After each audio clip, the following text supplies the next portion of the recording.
Start off with the roll call. Carol? Vice Mayor G. Here. Councilmember Dan Landrum. Here. Councilmember Robert Spalding. Here. Councilmember Amy Speak. Here. Mayor Chris Howey. Here. I'd like to also get on the record that both Bob and Amy were early this meeting. Oh my God. Sorry. We'll start with committee updates. And if you, Amy, if you wouldn't mind, if you're up to speed, we'll kind of add a C here and talk about, since John's on here, the SSVC or where they are and where they're going, just update the record. First, we'll start with Centennial Committee. Are we going to have a... we were supposed to have one today, and I don't see her. All right, well, let's move it. We'll move it, and if she shows up, we'll move it down to board liaison reports, if that's okay. Beautification Committee. Dick? I'm not aware if someone was going to be here, and I missed their last meeting. Did they? Who was going to come, Linda? All right. I was here to on any questions she might have. Oh, yeah, sure. If I can service you in any way, I'm happy to. You want to come up and sit with us for I a don't minute? want to, but if you want. Yeah. We can also push it. Linda Kelly called and asked to be on the agenda for an update, so I don't. We can push it till later, then you don't have to, if that's okay with you. She should be on her way. Okay, let's do that. We'll push it down to board liaison reports, and if both of them show up early, we can mess around with that. Yeah. So we'll jump right into resolutions. First is resolution TCRS prior service study. Is this it? Did I read that? Yes. Okay. If approved, this would be resolution number 2017-40. A resolution to authorize an actuarial study to determine the liability associated with allowing members with 1 year of service credit in the Tennessee Consolidated Retirement System to establish retirement credit for time during which such members were employed by a political subdivision in accordance with Title 8, Section 34 through 37 of the Tennessee Code annotated. Can you give us an update on this, Bo? Sure. When the town went to Tennessee Consolidated Retirement System, the town assumed liability for any prior service that current employees had. If they had worked for the town, left, came back, they got credit for that service. After that, it has not been provided. This would allow us to simply determine what the liability for the town would be if we were to allow employees in certain situations to do that, to get prior service credit. I am one of those people, for the record and full disclosure. I have 4 years and 9 months of service that I was with the town. I left, waited for my dad to retire and that situation to be removed, came back and started square one and have been here ever since the end of May 1993. So you were on the town's retirement system originally? I had retirement with the town, but it was not TCRS. Right. While I was gone, right before I came back, as a matter of fact, converted to Okay. TCRS. This can only affect a very minimal amount of people. There's only a certain number of people that affect, correct? And we know how anyone many. who wishes to do it has to file, turn something into the town within 60 days saying that they want to try to get that. How many total will be affected by this? I'm not sure. As far as I know, current employees, we're only talking maybe a couple of people. Are we talking people who were previously on TCRS or any governmental plans People who had prior service with the town. with the town? Right, I is can't my imagine it's a understanding. very large number. Okay. And do we have any idea of the cost of this? The study, the last information we got, it was about $520. That was a few months ago, so it's somewhere in that ballpark. Do we have it budgeted? We have funds that can cover that, yes. Okay. So this is just a study. It's just a study to see what impact allowing this would have on the town. This is not approving that to happen. This is just to figure out what the cost will be, because it's a fairly complicated calculation. I'll move for approval. Second. What was, I'm just trying. We have a first and second. Go ahead, Bob, you discussion. I'm sorry. No, go ahead. The cost of the study? The cost is, when we got this, the last information was about $520. Okay. got it. That's in a letter from TCRS. If it's gone up any in the last few months, I can't imagine it'll be more than that, so it's somewhere in that range. It's well below authority that we would have to have, but the retirement system requires you guys to authorize the study, and that's... So, there were people who worked for the town prior to TCRS, I get that right? Yeah, okay. Who have gotten credit for their service? Yes. There were... So some did, and some, the people who worked continuously through the transition? Well, that was the difference. We have some who worked for the town and had credit, service credit left and came back prior to the transition to TCRS. So they were here when the transition was made. Right. Purely I timing. came back right after the transition. I'm fully supportive of this as this goes forward. This is not a lot of money to figure out what that amount is. I agree. We are not approving it yet, but I think the important part is to understand what the liability is to the town. But I think it's very important to take care of our long-term committed, good employees. Well, the understanding was that people who were on the town retirement system would transfer the benefit would transfer over to Tennessee Consolidated. Right. So we talked about what it does, what's advantage, disadvantage if we don't. Well, it would differ from person to person, again, not knowing who might participate in this process. For me, the difference is if I hadn't taken this position, Okay. if I remained the police chief, I would be eligible for full retirement with a bridge benefit at the end of next May. Okay. Since I'm in this position, I basically have another 5 years before I would be eligible for full retirement. So if we don't vote to fund the study, there's a good chance that you can stay 5 years longer?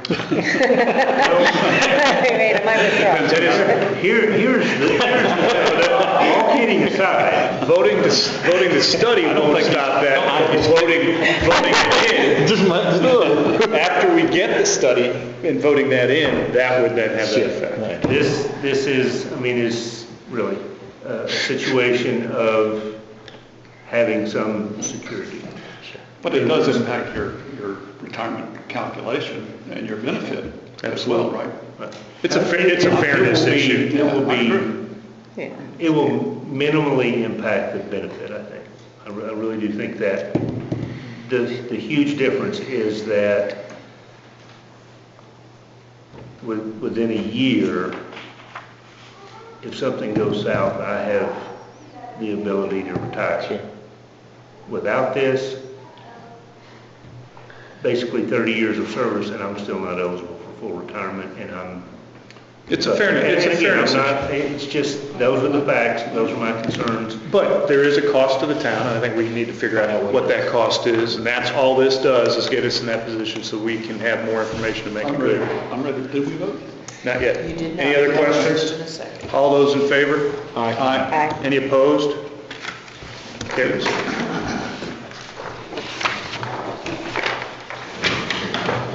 Next, we have resolution awarding contract to BDS Corporation Fire Station.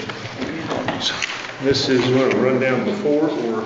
yeah, do you want me to read it first, or not? You tell me.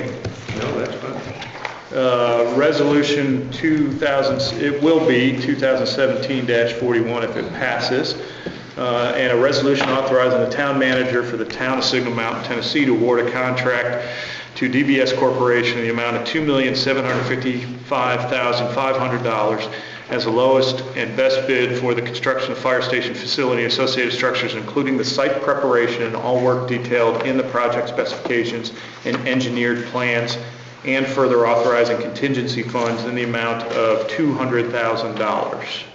So that brings the total to $2,955,500. Boyd, will you please? Sure.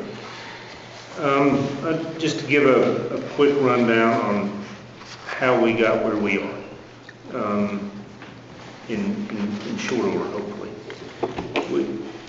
In designing the new fire station, we originally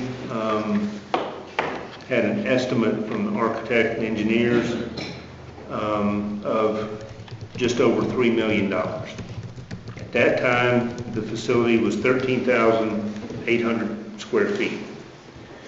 We went back, redesigned, downsized the station, did everything we could to reduce that cost based on their cost estimates without reducing functionality of the station.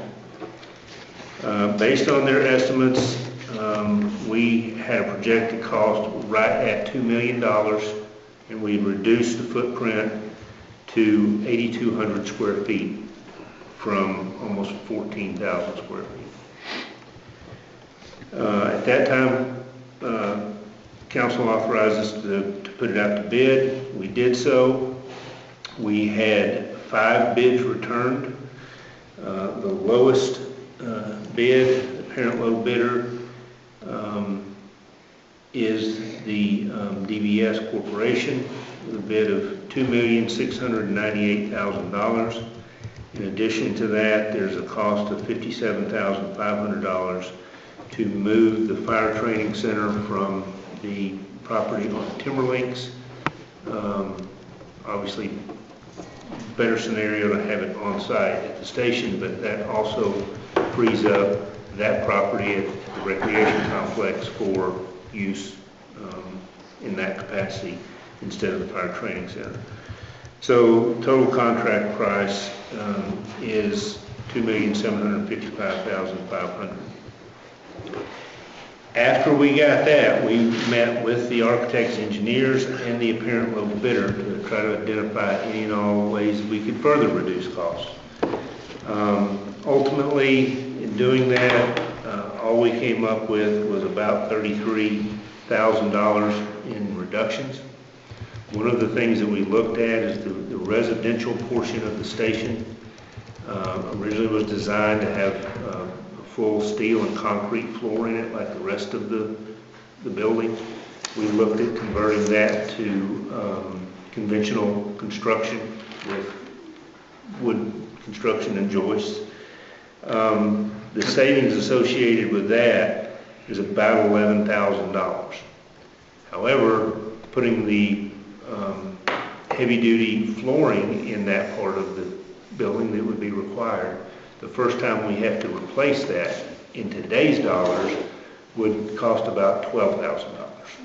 So as soon as you have to replace the flooring, you've more than spent what you saved. So all in all, we have, not counting that, around $20,000 in reduction.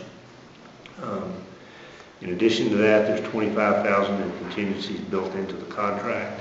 So we're, with what's requested in the resolution, we're at about $240,000 of contingency available. Clarify the flooring issue. So it sounds to me it doesn't make sense to save that $12,000. Right, that's what I'm saying. We can So save it's still in there. $11,000, but 10 or 15 years from now, we're going to spend $12,000. Under this, we still have it in there. It's, Okay. we're not making any of these changes. We have these, the things here, the other 20,000, So we got the solid flooring in still. the concrete floor is still, the Okay. contract is still what it was. Right, Okay? okay. We've just identified $20,000 that we could start the process with deductive change orders. Now, do these specs, we talked about having this storm-proof, does this give it that level of protection? It is a extremely solid construction. Now, how it's storm rated, I don't know, but it is heavy, solid construction. Does it still has a community room that Yes. people can assemble to? Yes. Okay. Do we need to get motions on this before we have discussion, or does it matter? No. Okay. Is that, Also, at some These point, are, we went through several iterations of this. Hang on now. And this is where we stand. And we had, when we last met with the contractor and the architect, we talked about, you know, the look of the building. If we take the brick off and just put a straight front on it, are we going to save money? Yes. Is it going to be significant? Not really. And this matches those pictures we've seen of the old Right. firehouse, this Right. right here. Right. I think that's So neat. that was the desire on the front end. Right. But even as much as we wanted to make that happen, we wanted to make sure that wasn't a significant cost, and we were told that it was not. I mean, literally, at this point, and as Amy brought up in the last meeting, the need to have a facility that will serve the town from here on out. And that's what this is. If we reduce it anymore, we're into cutting bedrooms, cutting offices, and all of that. We've minimized to the point that it's going to have an impact on the functionality of the facility. so the plan is long-term, we'll have 2 companies there, Correct. which would be 6 people a shift. And so we need to provide that space for 6 people a shift from here to. We don't have to do that initially, though, right? It's only 3 people per shift to start.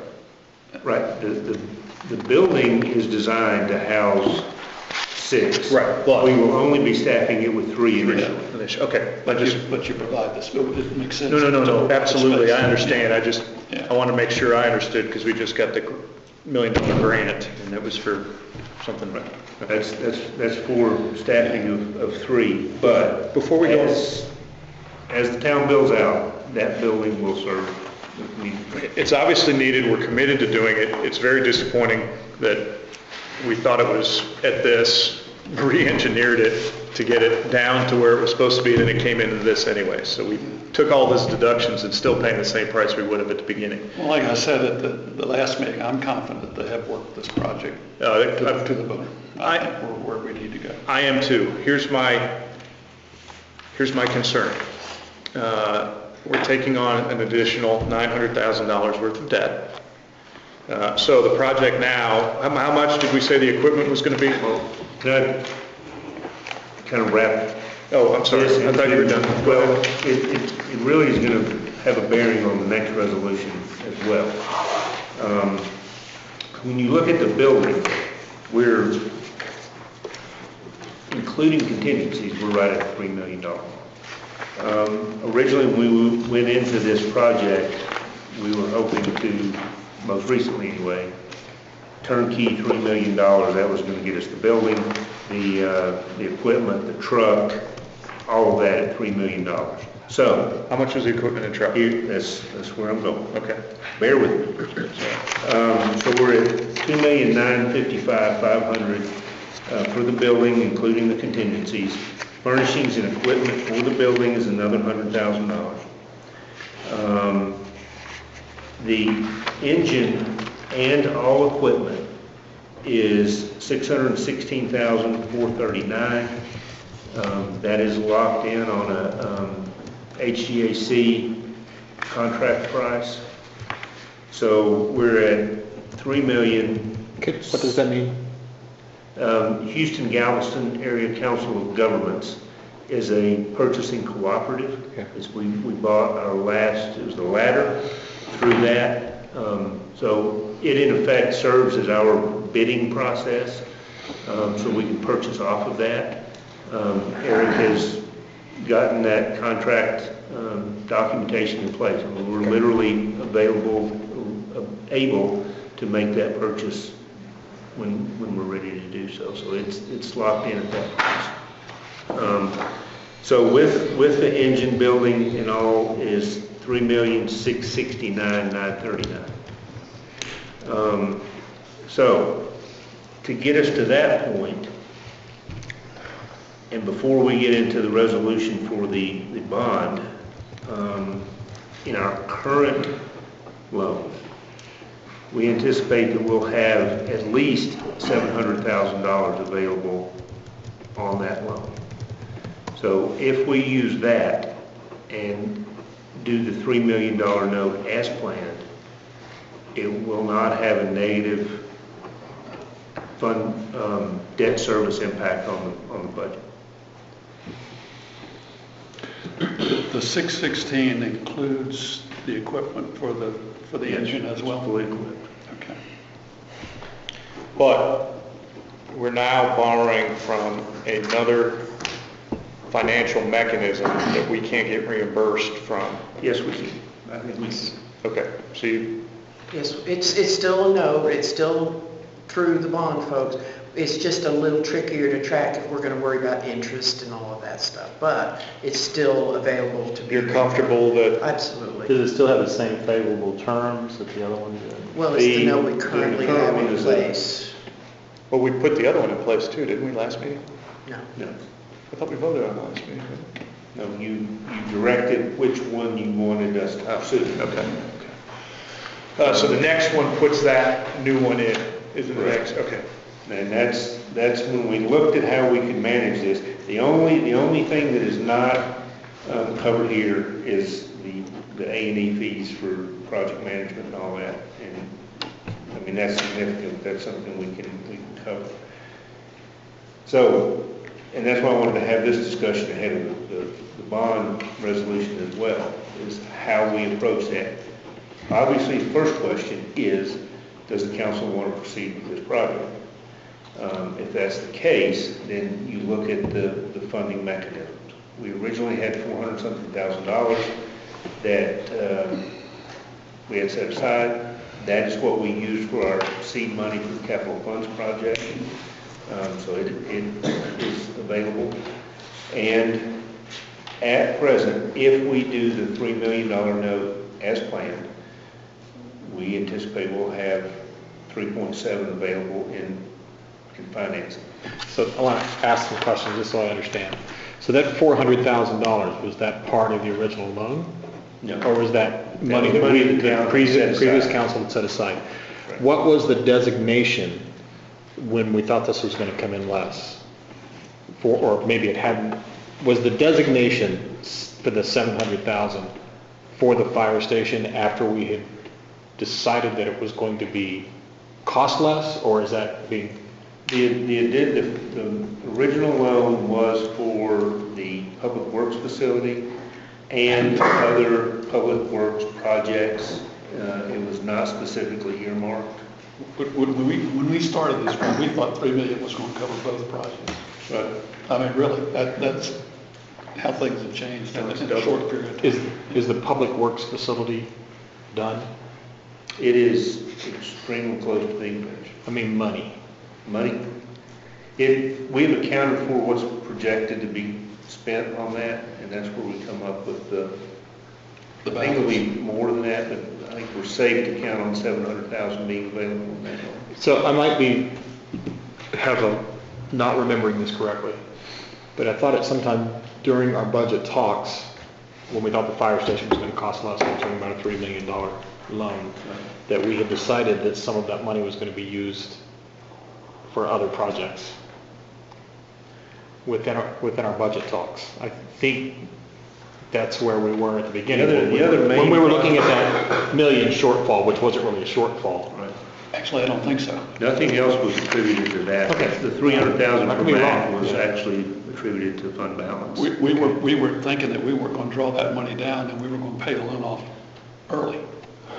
That's The other thing it does is leaves us virtually zero room for anything else. Yeah, I know. Including anything over 300,000 for the Macc, anything, there's just we nothing have- left, we're borrowing. But to the question of if we want to go forward with this, I don't think this is really an option. I think that Well, here's where I am on this. To me, these are, can you justify why we need to do this today? Because we talked about, and this is a huge financial decision, and it's a huge financial decision to take on the second loan. These are things we said we would do at regular meetings. We wouldn't do these in agenda meetings, that's And why.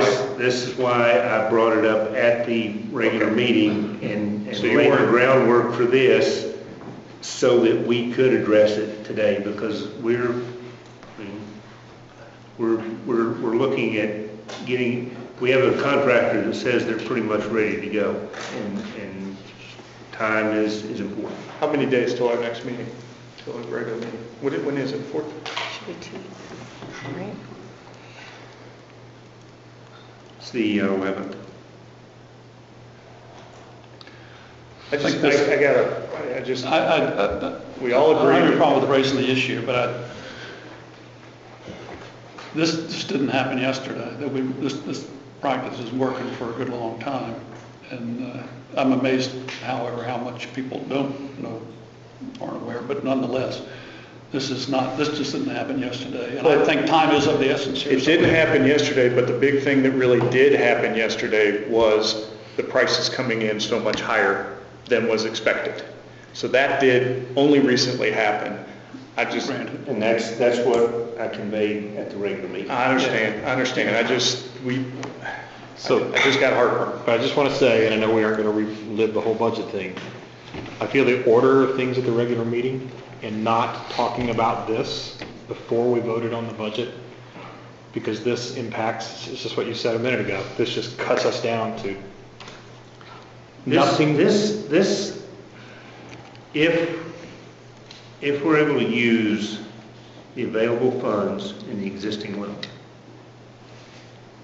and finance additional $3 million, this doesn't have an impact on the budget. The full amount, Assuming everything, the full amount to pay that original $3 million is budgeted. The full amount to pay the additional $3 million is budgeted. That's the issue. If we finance $3.5 million, then that has a direct impact on the budget. Just to clarify, we put the debt service in our budget for the full $6 million coverage. Right. Carol? It's budgeted. We can cover the full $3 million from the original and the full $3 million for... Yes, all of those payments are But fully allocated. That's a in the budget. slightly different question, okay? I just want to make it clear. Dan makes a great point. Did we budget debt service repayment for the full $6 million? That's a yes or no. I mean, I understand if we can cover it, Yes. but... Okay. Well, you said we can cover it. I didn't know. So we did budget that. Okay. Cover those Because that's a great point Dan made. I just wanted to make sure I didn't want to mince words on there. But let's make sure it's not free. We're extending, we're going to take that original loan to full term. To 20 For the years. full amount.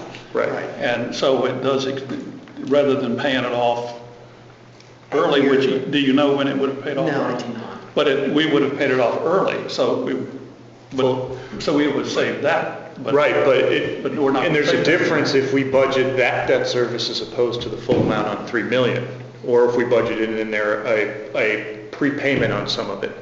Because then you have a different debt service amount The that you payment put in the stays budget. the same Payment stays the every same. year, no matter what we draw on it. So the principal On the payment- first note. I understand that. Okay. The Were principal- you planning on paying back any of the principal prepayment in this year's budget? No. Okay. No. So there wasn't going to be any You understand where I'm going with prepayment. it? Okay. It was just going to be a matter of if we didn't draw down that full amount, the monthly payments or the annual payments are the same. They just end soon. So it will go full term for the 20 years. We have to build the fire station. I think so. Absolutely understand that. Do we go back to the drawing board and start over, or do we approve this? That's for each of you to decide. I would like to get it going sooner than later. It's going to cost us an extra $900,000 that we weren't anticipating. We do have coverage from it, but it makes it very tight for us going forward, just so everyone is very aware of that, please, okay? And again, I go to my only thing is, this is huge, and I just have heartache doing it in an agenda meeting. We committed that we would do this when people could comment on these things. Bo, is there a real cost associated with delaying it to the next time?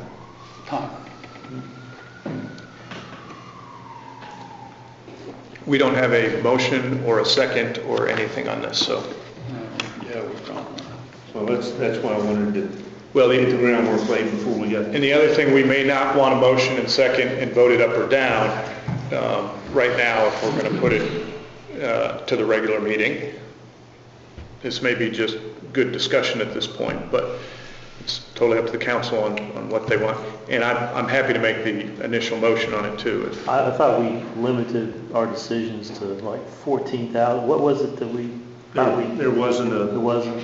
it was Yeah. just that major expenditures would be dealt with it. I have no problem with having an extra meeting, say this coming Monday or something, that we can decide this too.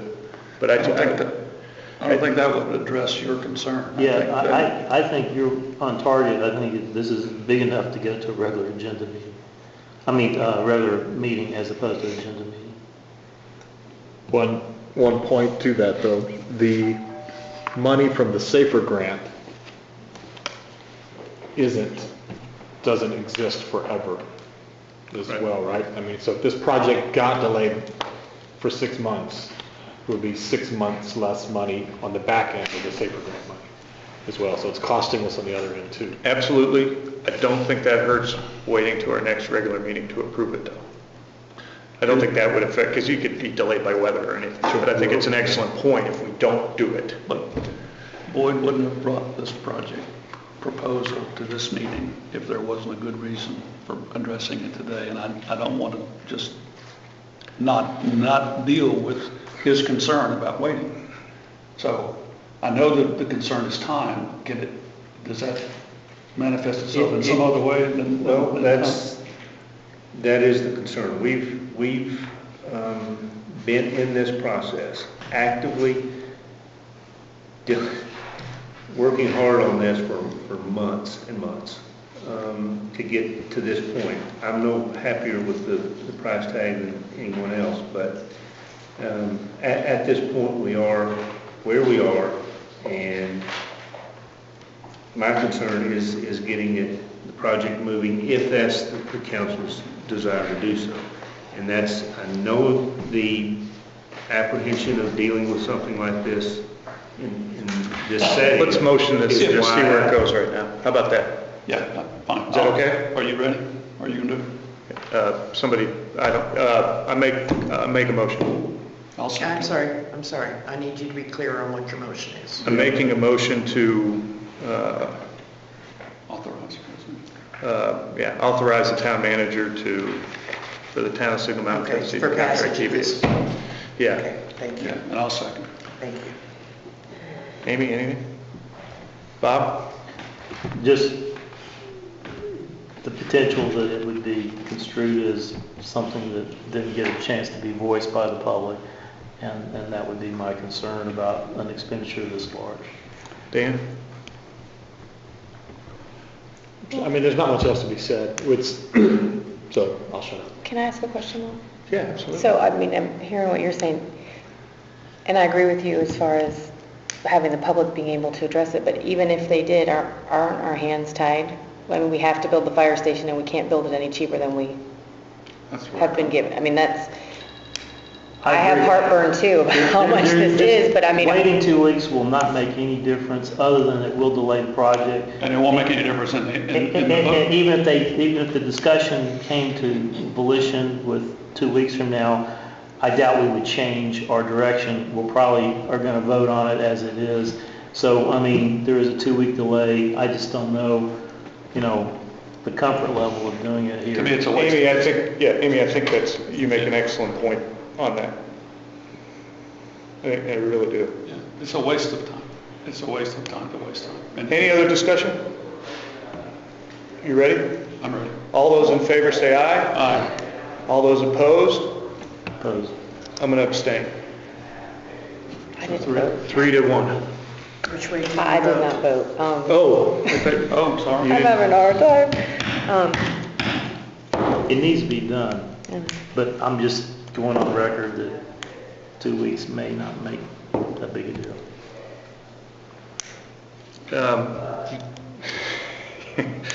You want to go around the table and make sure we get everybody? Yeah, Dick?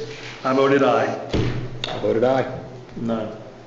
And if I abstain, then it fails? No, it passes 2-1. Okay. I Well, gotta, it's actually then 2-3, 2 abstains and 1 opposed. Yeah, but you don't count the abstains, you count the So- pros and cons. But you have to have 3. 2-1. Is it within Robert's rules, and I'll not ask this question, it's not to ask why you're abstaining? I don't know the answer to the... Because I disagree with, because we made a commitment about the money piece. I also understand Bo wouldn't have brought it, and I want to do everything I can to support Bo. But I have a real problem with doing it with, because yes, we've been dealing with this ever, but we didn't find out how much over budget and which immediately put us in this position over the last 2-week period. So I understand. I figured, I just figured it was going to pass anyways, and I just don't want to go against, this is the biggest thing we'll hit this year. It's the biggest thing money-wise we're going to talk about this It's year. not going to get any smaller. And I agree. And there are costs associated with waiting if you're going to do it anyway, to do it, I'm not saying anybody's doing it for political reasons. oh, I'm sorry. But, I'm not running again. I said it again. no, I don't mean that. I mean, this is something that's going to be done. If we really feel passionate about it, that it needs to be done, we're going to do it. We should all write an op-ed piece and publish it in the paper as to why we did and make the town understand, make citizens understand where we're coming from and why we did it. And Boyd did do what he said he did. He brought it up at the last meeting and made it very clear that this was going to be an expense. So it did come up. Okay, I'll vote in favor then. We gotta make sure before. So it passes. Abstain? I'll vote in favor. Yes? Okay. 3-1 to 1. All right, good. Let's move on. So I signed it, right? Is that all? Was that 41, Carol? That was 41, yes, sir.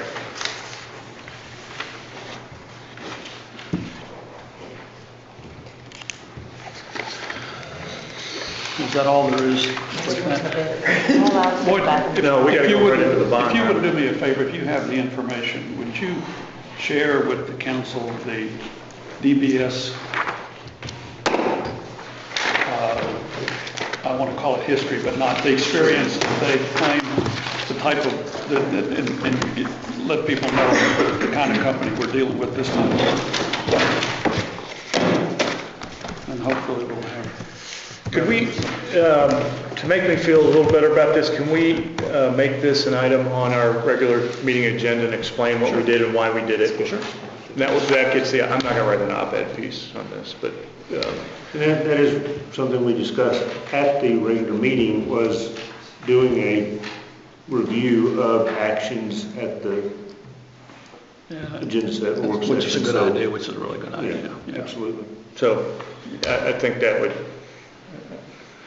whatever. Next, wait, where did... Mayor, if you don't mind. No, please.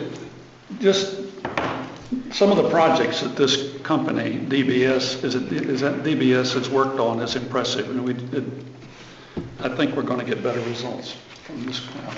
Can we, these are not our maintenance folks, thank God. The information they provide with their bid kind of gives a breakdown of the work they've done. One of the things that we noticed is that they have multiple multi-million-dollar projects, building Walmart neighborhood markets, Sam's, and repeat business with a corporation like that obviously indicates very, very good work product. They're also nearing completion in building the TDOT Region 2 headquarters, which involves 14 buildings and is a $35 million project. If they work for TDOT, they know how to dot I's and cross T's. A lot of other very large projects This one, frankly, will actually be one of the smaller ones that they do. These people are very, very experienced in major construction projects, and the fact that they've had such a large contract with TDOT and the constant and ongoing additional work they get from Walmart's was very comforting, and it spoke to the quality of their. Can you include that summary with your summary at the regular meeting to talk about that?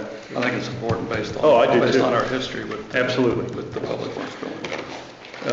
No question on that. Anything else? Next on our agenda is authorizing, these really go hand in hand, the TML Bond Fund loan. Resolution, if it passes, 2017-42, initial resolution authorizing the incurrence of indebtedness by the town of Signal Mountain, Tennessee, not to exceed $3 million, by the execution with the Public Building Authority of the City of Clarksville, Tennessee, of a loan agreement to provide funding for certain public works projects and to fund the incidental and necessary expenses related to. This was discussed at the last meeting, and we voted to give them direction to go, staff to go in this direction. What's the rate, Carol? It's fixed, right? Wait, Yeah, this is fixed. it was 2.79. So regardless if the fire station goes, you don't get money any cheaper than this, and I think even if we don't. If there's a silver lining in this thing. And that it's was acting- 7 year. And it's acting as a line of credit, and it's 7 years, so I've got zero problem approving this one. Yeah, I agree. I'll move for approval. Second. Any discussion? All those in favor? Aye. Any opposed? 5-0, Carol. Did you want to talk about it? I'm sorry. Linda with the Beautification Committee is here if you want to go back up to Is our Centennial Committee representative here? Not here. No. All right. I can, Just give me early settings. That's all you need, right? Yes, thank you. Let me look at the agenda and see what else we have. Linda, do you mind if we get through our discussion items real quick before I bring you up? Do you have time? Okay, thank you, ma'am. Let's go into discussion items. A is non-resident fees. What is the? Amy had asked if we had come to a resolution on these discussions, and ultimately when we began this process, we did discuss the non-resident fees in general and the possibility of establishing an all-inclusive fee that everyone would pay. Ultimately, we were nearing the beginning of summer and chose to move forward with just getting the pool fees reestablished and all before it opened, but we ultimately never circled back around to the non-resident fee discussion. So she asked we put that on the agenda to get that discussion going again. What's on your mind? I just didn't want it to fall through the cracks. I got a email from one of the commissioners in baseball who was curious. Some families that were signing up for various sports were saying, well, I've already paid this and I paid it through the pool, and why am I paying again? And so I wasn't sure where we were at. But Boyd had come up with a great idea of that all-inclusive, and didn't you come up with a way to track it where people would have a card and it would have a number associated with it? I just wanted to get that discussion going in. I mean, it was your idea, so. Well, I think ultimately we could do something like that. The decision would have to be if we require non-residents to purchase that, as opposed to now it's kind of a pay as you go. if you want one for the pool, you get that. If you're use the fields, you get that. If you use transfer station, you use that. Not saying that's what it should be. That's the way it is now.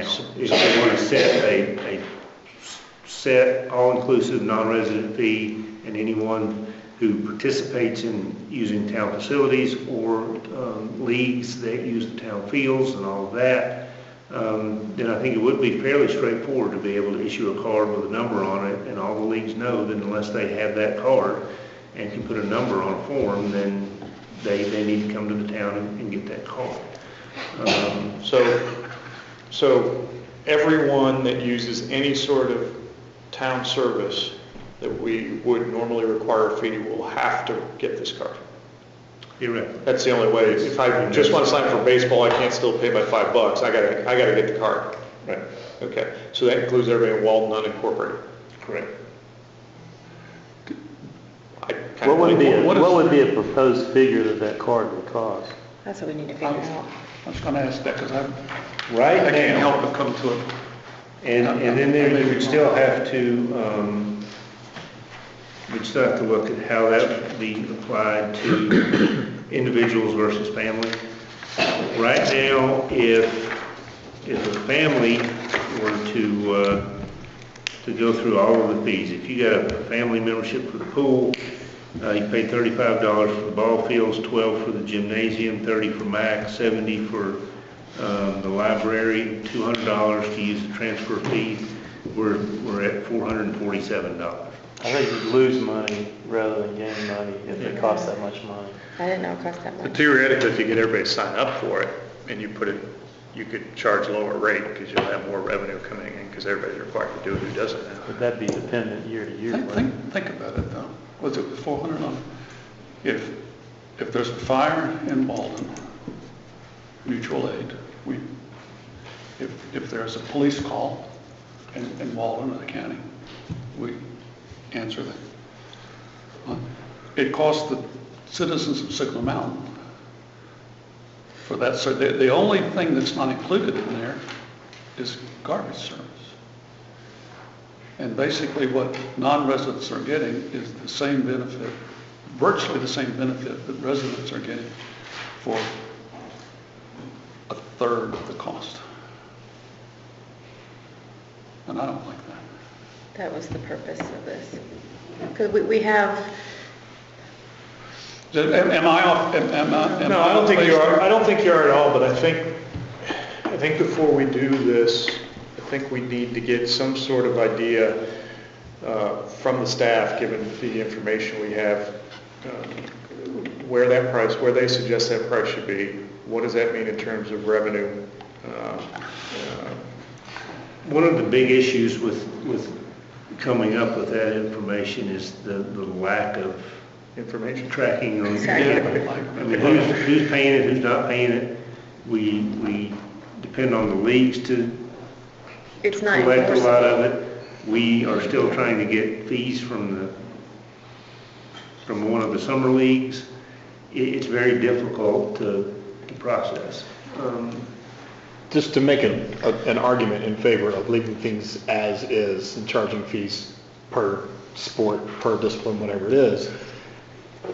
First, people when they come up, they want to go to school here and they come, some are thinking taxes, but that's older people that have been around for a while and you raise taxes and they want to move, but people are coming, they're wanting to get into a school. There may not be houses here. They're not thinking, they're looking for a house to raise their family in. And then currently in sports, correct me if I'm wrong, if I have one child that plays, I'm paying a fee for that child. If I have a second child, I'm paying.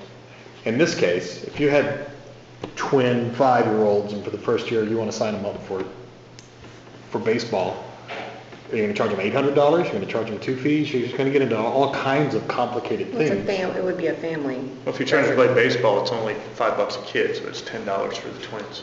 Well, it would be $400 if you're. But it would be a family, One so no, But now they they would can pay go to the 800 pool, now. they can go to the library, they can take trash to the Right. dump, and so, I mean, there's other assets. To Dick's point, there's other So I assets. understand where he's coming from, but in a sense, there's just not as much property available, and you're saying because of this, I know this is silly, but because of the sewer moratorium, that maybe makes houses not be available here, people can't buy here, and so they're being penalized for that. There's just all kinds of ways that you can come at this thing that it's going to come out. And just thinking from a statistics standpoint, I think you get less money. I think you would have an anger reaction if you have a very high fee and you have people just go, I'm not participating. And I don't know what that number is. That fee is high, but keep in mind, the purpose is not to cause any type of division. Right. The whole thought process behind this is that we, especially, I'll just speak to the recreational arena, we're constantly field maintenance, we've got them coming for the country club, and we don't have the money to pay it, and so this is a way for us to update and to add more chairs to the pool and to fix whatever the problems are at the country club softball field. We don't have the money, and so my angle and purpose is more to provide the entire mountain with better facilities if we all share the cost. And we've seen and heard from folks that are absolutely against zoning changes and really supporting the businesses up here to a level that we can get additional tax to cover all the infrastructure that we need, that we've seen through the budget process that keeps growing. So it's very easy for a business to get right outside our like the liquor store up here, right outside our town, and not have to pay that tax.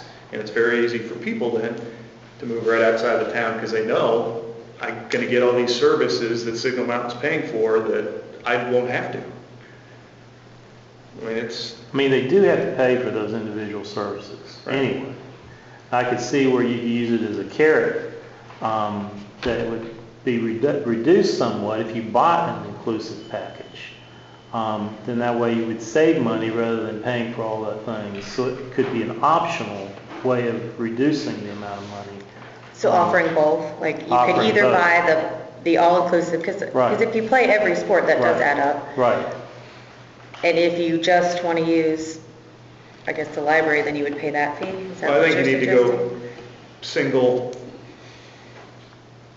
double, family plus one, and then family. I mean, I think you have to have three So or we could four tier options it? in there. I mean, it could be, again, a incentive to get. I agree. And it's much better tracking, and we then can budget revenue we'll have a better idea of what revenue is coming in, and we will have tracked much better. So from an accounting perspective, I think it's much cleaner. I think we talked about this when we had this discussion before, and this might sound like it's really complicated for staff, but if it was a card that if you're a non-resident, you're paying something reasonable for the card, make it up $20 or whatever.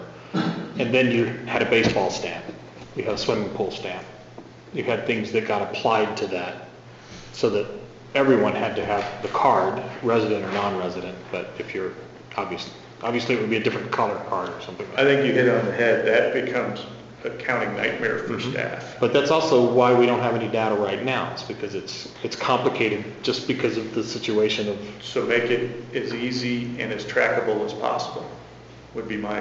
Which is if you're going to change it and correct it, you have to buy the card.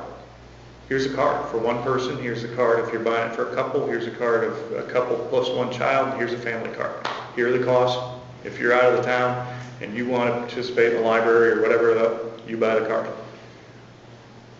That's the easiest to track. It's still additional work, but if you start having to track stamps and numbers and who got what stamp and how much came in for what, that gets awful strenuous on the staff. As far as accountability, would you agree, Carol, or not? Thank you. All right. Thanks for your support, Carol. I'll remember that as your Christmas present. No. So no, it's a great point, but back to your original point was, what you're saying is against the process. You're against the No, I didn't say process. that. I think we're having a discussion and we should look at both sides, multiple Well, sides. no, I agree, but I think Yeah. originally you said, I'm going to take, I think you just said it. You I said I would... I want to take the other side of the argument. What Yes. happens if we don't do it? Where is it? But seriously, taking the other side doesn't mean you're against the process. And I'm trying to get you, what you said out there so I can understand it. I'm not trying to criticize it. So if you wouldn't mind going over that, because we immediately rolled over you, which we shouldn't have, into how much the card's going to be and the accountability of it. But I want to hear and investigate and discuss why it doesn't make sense. Not that you're for or against, but Sure. why does it? But, okay. The problems that you laid out a few minutes ago exist with taxation, fire coverage, and just all that kind of stuff.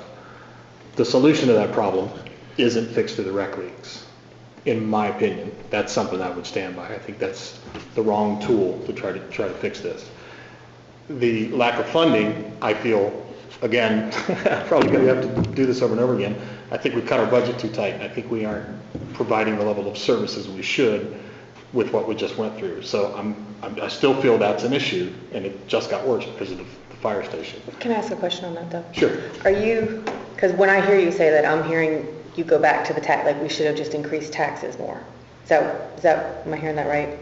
We should determine what level of services we want to provide for the town, and then budget them, and then decide if we can provide the services or not. So if taking a painting class at the Macc or playing baseball costs this much to sustain, you have to bring in the money that it takes to sustain it. Through taxation? Some of it is through taxation because Okay. we own the property. Some of it is through fees.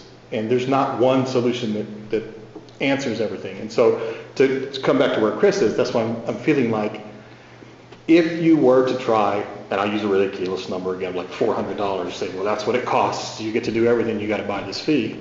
I think your overall revenue for recreation, arts, cultural events, whatever, is going to go down because you'll have a negative reaction to it. So we won't be solving a problem. We might be exacerbating a problem.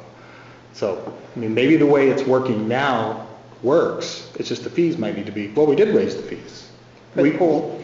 I thought we raised, just the pool, the other one we did. So the rec league would choose the fees. What we were trying to Right. fix with that, with the rec leagues, and I'm not even saying I disagree with what you're saying. To my original point, it's not that I'm pro getting this Sure. card and making sure who's a resident and who's not. It's that through the rec leagues, which is where you hear the most noise back saying, we need field maintenance, we need bases, we need new stadiums, we need you to fix the bathrooms over here. We don't have the money to do it. So they are paying a percentage that's higher, but the enforceability of it is completely dependent on volunteers. And so if you have a commissioner who's making sure he gets the fees, then we may recoup those fees. We don't have a way to track it. And so the card was born out of the idea of just trying to find a way to track it. We've talked about that. Do we charge? We've talked about that problem in the context of Macc. And the solution proposed was we were going to make that a public-private partnership because the funds weren't there by the town. And so it was going to become the responsibility of some organization that represented the interested parties that would help raise private funds to supplement public funds. Why isn't that same solution being proposed to solve the problem with recreation? It is. I think it is. See, But it's not, but you just said there's not enough money, so there is no For the town to do 501c3. it. Right, here's the whole difference. I mean, you parallel those a lot, but right now the town is saying, okay, I've got $180,000 worth of what I'm spending in here, and I'm spending a bunch of this money for the upkeep, but there's no group right now that's paying for the actual management and day-to-day for the Macc. Whereas we upkeep our fields and assets fairly minimally, but they do a good job. But you have these outside groups that use those fields that raise money and rebuild the structures, rebuild this and that, where you don't have that outside group doing that for the Macc. So I don't think it's an apples to apples. That's not totally true, just so you know, but that's okay. Okay, well, Yeah. I would say maybe they come up with 1%. I'm not sure that we're going to solve this problem That's right. here today, Probably not. but I'd like to see a discussion about how parallel the two situations are and know more about how the rec league works, because I don't. And so before I get into, trying to draw conclusions. But it seems like to me that we're not even on the subject of non-resident fees anymore. We have drifted over into another. Well, I think the area. community would very much like to see, especially all the rec groups, that the town invest in a position and the money to have someone that does the organization of all of those. That's when I grew up as a kid, that's what our town did. So they had people who were the actual athletic and rec people that organized the leagues, collected the funds came into the town used that money to do what they did in the different rec leagues. Right now you have each of the leagues having a different group and a president, and they collect all the fees, and the fees go to those groups, and they buy the uniforms and this and that. I think there's probably a cost savings if we were to take that in-house. And I think that's much more comparable as an apples to apples, what Macc does. And it's not if it's a good thing or bad thing. That's not what I'm arguing on this. Back to the fees. But that, excuse me, I butted in, I Oh, go ahead. apologize. I do it all the time. But the fee, to me, having that private component there deals with the fee. If you're a player, the fees to play are covered Yeah. at the league level or at the Macc level. If you're a resident, there's a you get a discount, or if you're non, you pay a premium for that particular event or activity. Yeah, to your point, And it goes into the, right, it's outside the fee conversation. No matter what, we're going to charge you $50 because we got to buy uniform X, Y, Z. If you're outside of the town, you got to pay an extra $5 or whatever. so fees pay the cost of the activity rather than taxes. That's where I'm trying to make the distinction. Correct. Because that's what we talked about with Macc. I mean, trying to peel off I understand. that part and Do we and charge- minimize the Taxes tax cover part the of it. maintenance. Do we charge a fee? Or they represent a small component of the total cost to provide that activity, one way or the other. Do we charge a fee for non-residents to use the Macc? Yes. Yeah. And what is that fee? It's $30 and for a year, and I think there's something less than that if you're going to take a single class or something like that. Okay. I want to go back to, I don't think, I'm going to disagree with Dan. Surprise, surprise, somebody raise up a flag. I don't think the 400, I think the 400 will be seen by a lot of people as a cost savings. Because if you look at, hey, I'm going to the dump, I'm going to go to the Macc because 2 of my kids are in the Macc, I'm using the library at $70, I'm going. If you have somebody who's using everything, it's a heck of a deal. That's what I- Excuse me, that's- it's a heck of a deal. I mean, really. I mean, it's like being a resident without having to pay the full tax. Well, that's what I'm saying. And I don't necessarily, I think if you price it right, and that's where I was going originally with the single couple plus one family, so maybe the family's 400, but you have these lower going in, but to be able to use all the town resources, we are then guaranteeing a revenue stream, but then the argument becomes, okay, how do we divide that revenue streams amongst those assets? And there's going to be a group that wants majority to go to the Macc or majority to go to Leeds, and then that's a different discussion. And then there's a lottery. Anyway. If all those fees cost $500 and you get a card that says $400, that's a $100 savings. So Right. you might want to have that card for all those services, and that would save money. So, I mean, I look at it as a marketing tool. Right. So, Well, may I? yeah. I made myself a note a few minutes ago.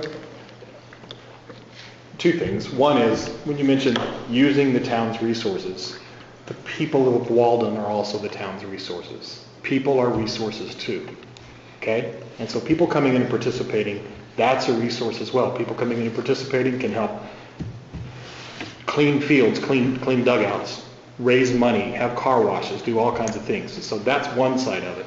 And I don't like the idea of alienating them.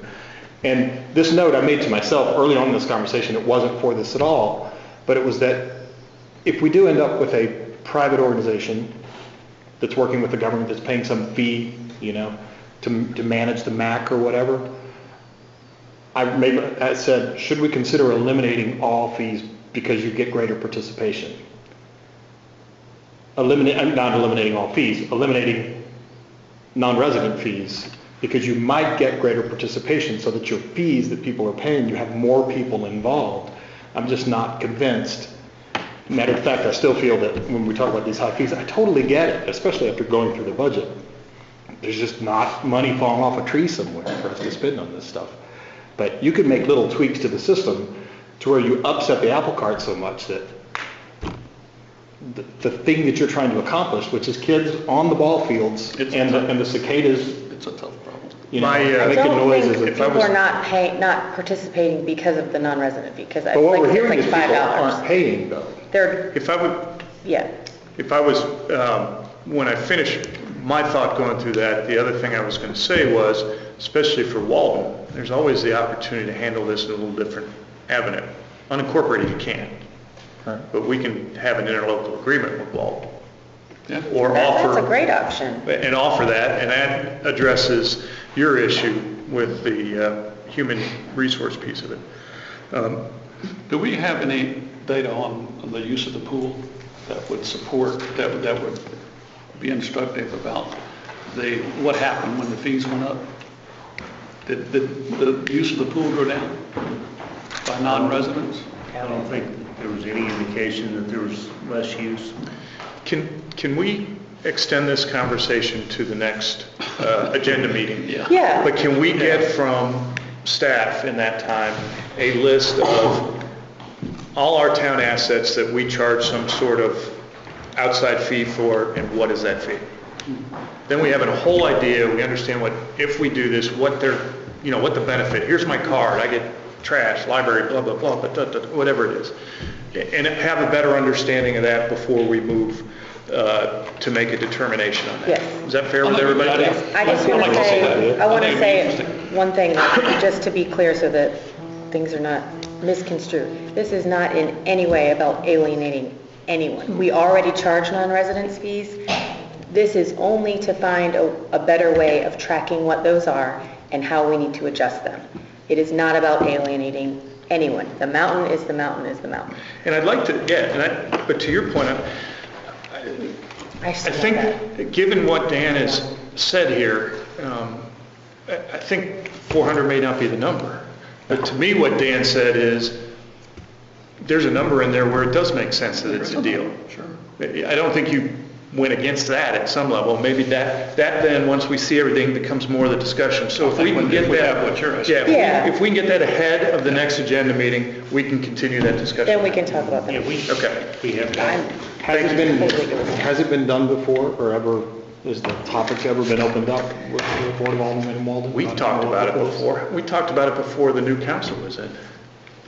Walden would In have terms to of make an interlocal agreement for non-resident fees, I don't know that we've spoken to them directly about that, but we have had discussions about cooperative efforts in recreation and particularly about field space and land, where if they could contribute land and fields were developed on there, then we could have a cooperative where it didn't matter where the kid lived or the field was. Really good idea. Well, that's what I'm saying. That brings us closer together. We're working together. To me, it just makes total sense. That would be Also, in your list of things that you mentioned a minute ago, maybe you didn't intend this specifically, but you mentioned trash. Is there an economy of scale where that service might work with Walden for us to do for them? That might.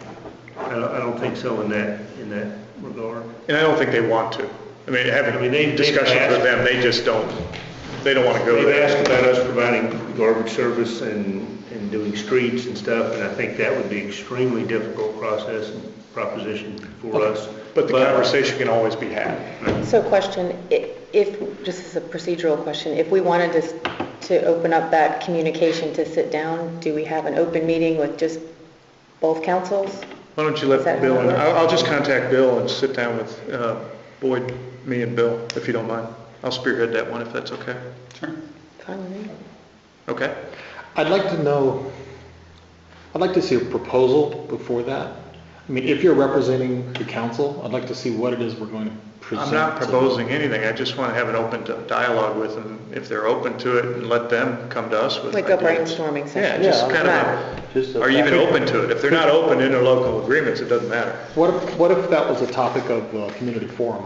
Not that the city put on, Great.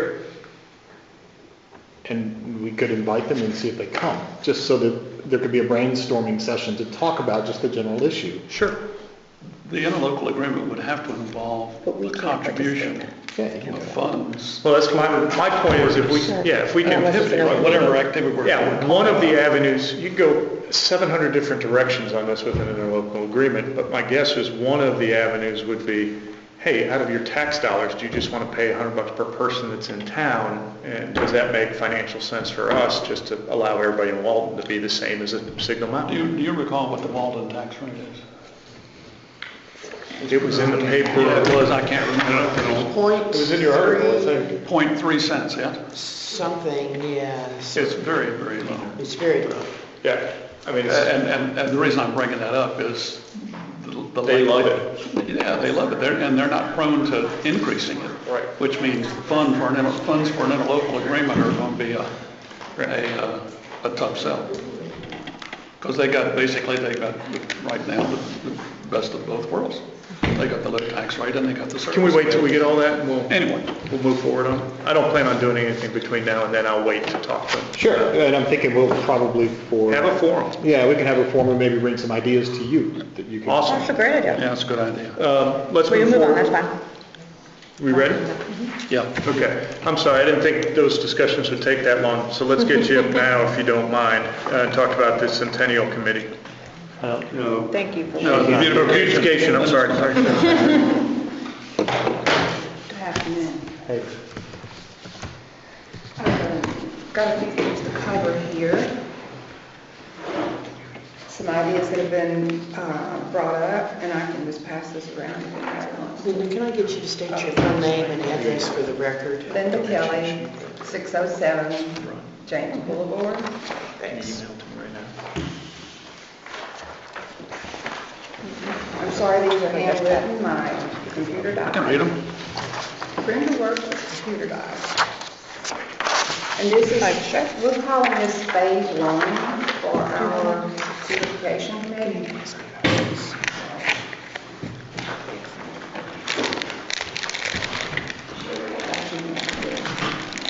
Phase 1 is priority, cleaning up along Highway 127, Tract Highway. Brush and kudzu, that is supposed to be started on here soon. Treat it from coming back, open up the creek and the boulders. Coolidge Monument, opening up the area by trimming lower limbs off. We're waiting to get that done. It's supposed to be on the agenda. The big community sign, work with the Lions Club for more enhancements, such as a raised bed with mulch and more base shrub around it. Incorporate the Centennial logo of the trolley car on the sign somehow, because that's a beautiful logo.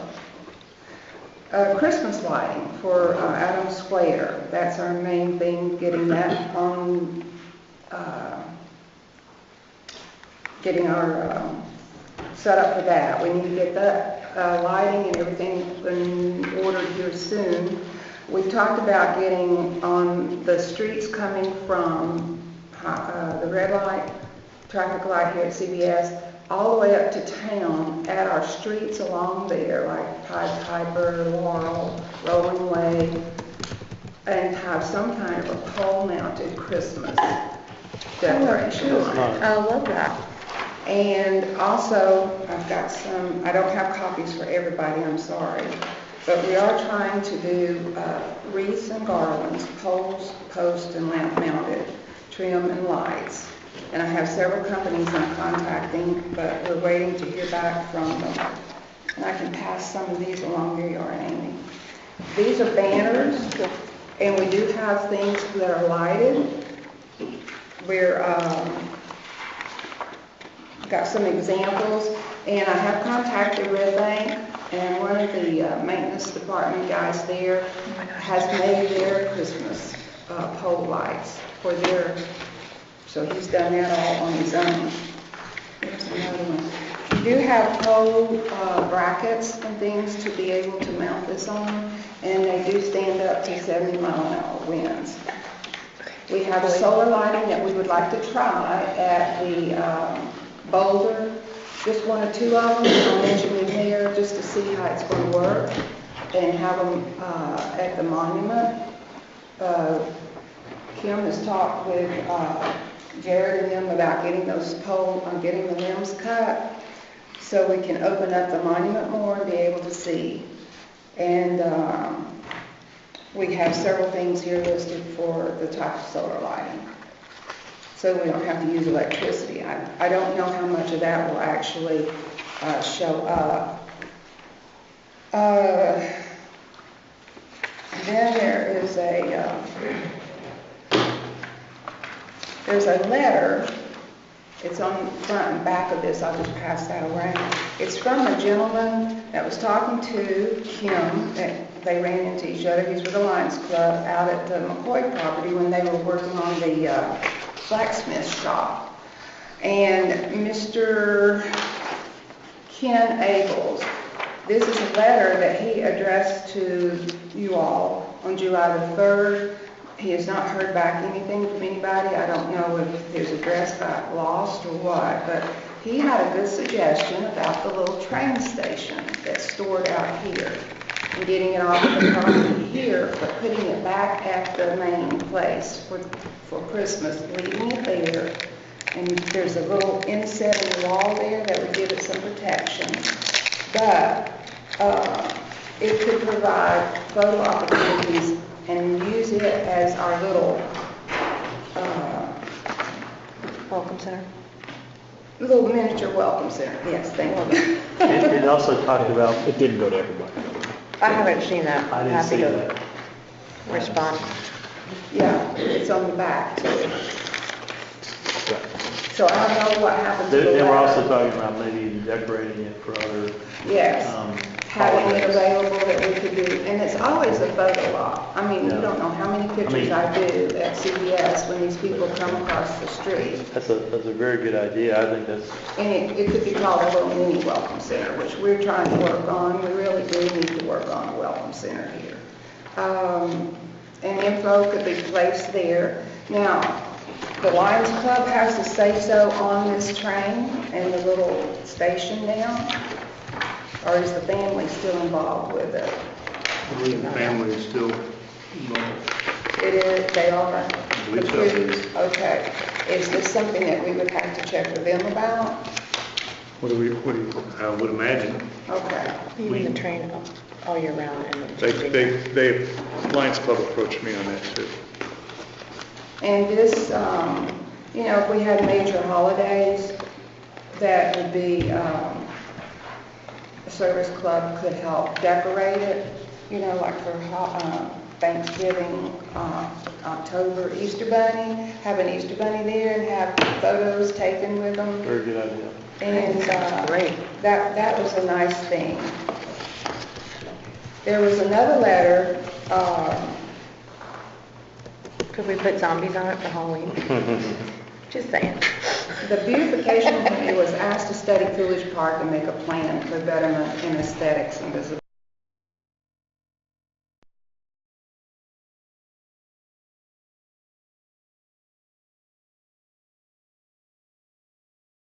Sent in, did anybody have their copy of it? The EPB came on and clarified that they had finished clearing under the power lines. Trees were marked for removal, but that was a mistake.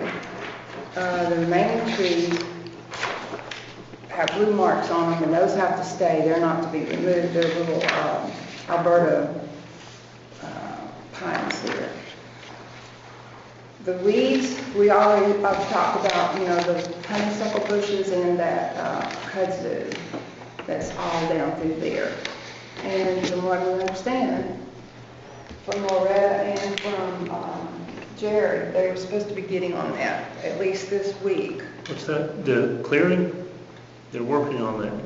Okay. Yeah, I noticed they have already started the clearing. Jerry was hoping to get it finished this week, the action plan on that letter, but I think they've started, and I don't think it'll be much longer. So when those get cut, the plan is for us to go in there when new sprouts are coming up and attack it, get it treated. It may have to be done several times, but we're just not going to let that get back up like it was. Kudzu is very hard to get rid of, even treating it with something. And so it's just going to really take a lot of attention and time to keep an eye on it. I was going to ask you, Linda, because the first thing that you said, we're going to treat kudzu and it wasn't going to come back. I thought we were going to put That's a goats on challenge, them. isn't it? It is, I think yes. that's a great idea. How do you treat But it? is it possible? I mean, I've been operating under the theory that once it's there, It has been treated before. I don't know, Boyd, if you remember it when Sam and all of them went in there and did some treatment with some Roundup. There is something stronger than Roundup now. And it has even gotten rid of horsetail fern. If you know how hard it is to get rid of horsetail fern. I don't like to use it that close to the water, but you can put a cotton ball on the end of the sprayer and you won't have the mist or the wind drift of it. You can actually go in and with the smaller groups coming up, the newer growth, you can actually go in and just kind of smear it and dip it on that, and just keep at that. Well, and the thought we had was if we smother it with 5 inches of that mulch, that's the whole purpose of getting all the mulch over there. That'll take care of kudzu also? Sometimes if you do your treatment first and then smother, it works out. Okay. The mulch that the town has is not going to accomplish that. It's going to sprout up all kinds of stuff out of that mulch. Well, what we asked for from Loretta was from the age. Come on up. Yeah, come up and put your name and address, please, if you're gonna. The older mulch is cooked. It gets up to about 165, 185 degrees. Oh, I'm sorry, go It's ahead. Kim Fookes, 505 Brady Point Road. Thank you. You're welcome. That's right. Well, we keep it at Thrasher as an experiment for the kids for science labs on how hot it gets. And when I get a load at Thrasher, I don't use it for the next year. I let it cook for quite a while. And so when we asked Loretta for the mulch, we asked for the oldest mulch she had. And at that time they were chipping and needed space anyway. So she brought us over old mulch. And we needed 10 loads total. We just wanted to try 1 load because Jared at that point said he could get that spread.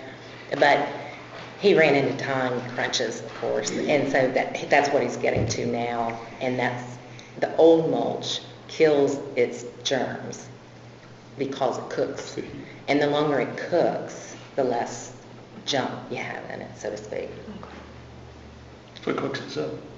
So It cooks itself? it does. Oh, Cooks it's it. basically It's compost. just like I a guess. compost pile, Yeah, how yeah, compost builds Yeah. up. So Okay, the, so we can determine which is and which isn't. yeah, Okay. they have an understanding of the piles they've made and the age. And so that one pile that's over there right now, that's older. And they need to get it moved out because they're going to be having more. They've got to do more chipping, and it's a lot to be done. The area that was cleaned off before, were you through, Kim? Is there anything else you wanted to ask? No, I mean, I would think that would help with the smothering, and it's a bit more pure, but also it should save us manpower instead of having to do this weeding twice a year. Maybe you only have to do it now every 2 years, and it won't be such heavy weeding. So we're working, Jared's presently working in the Coolidge Park area. That's my understanding. Okay. We met Tuesday. He said that was on their agenda for this week. Is there anything you do to treat the mulch? Because I think I've heard a lot of people say when they go use that mulch that they get additional weeds or things in it. Is that all, what we were talking that all, about. right, that all does it? Okay. Yeah, it cooks itself, Yeah. if you keep it long enough. And they do, they have some older. Older pines. stuff? Yeah. That's like just like a compost pile. If you've ever done a compost pile, it just gets heated up.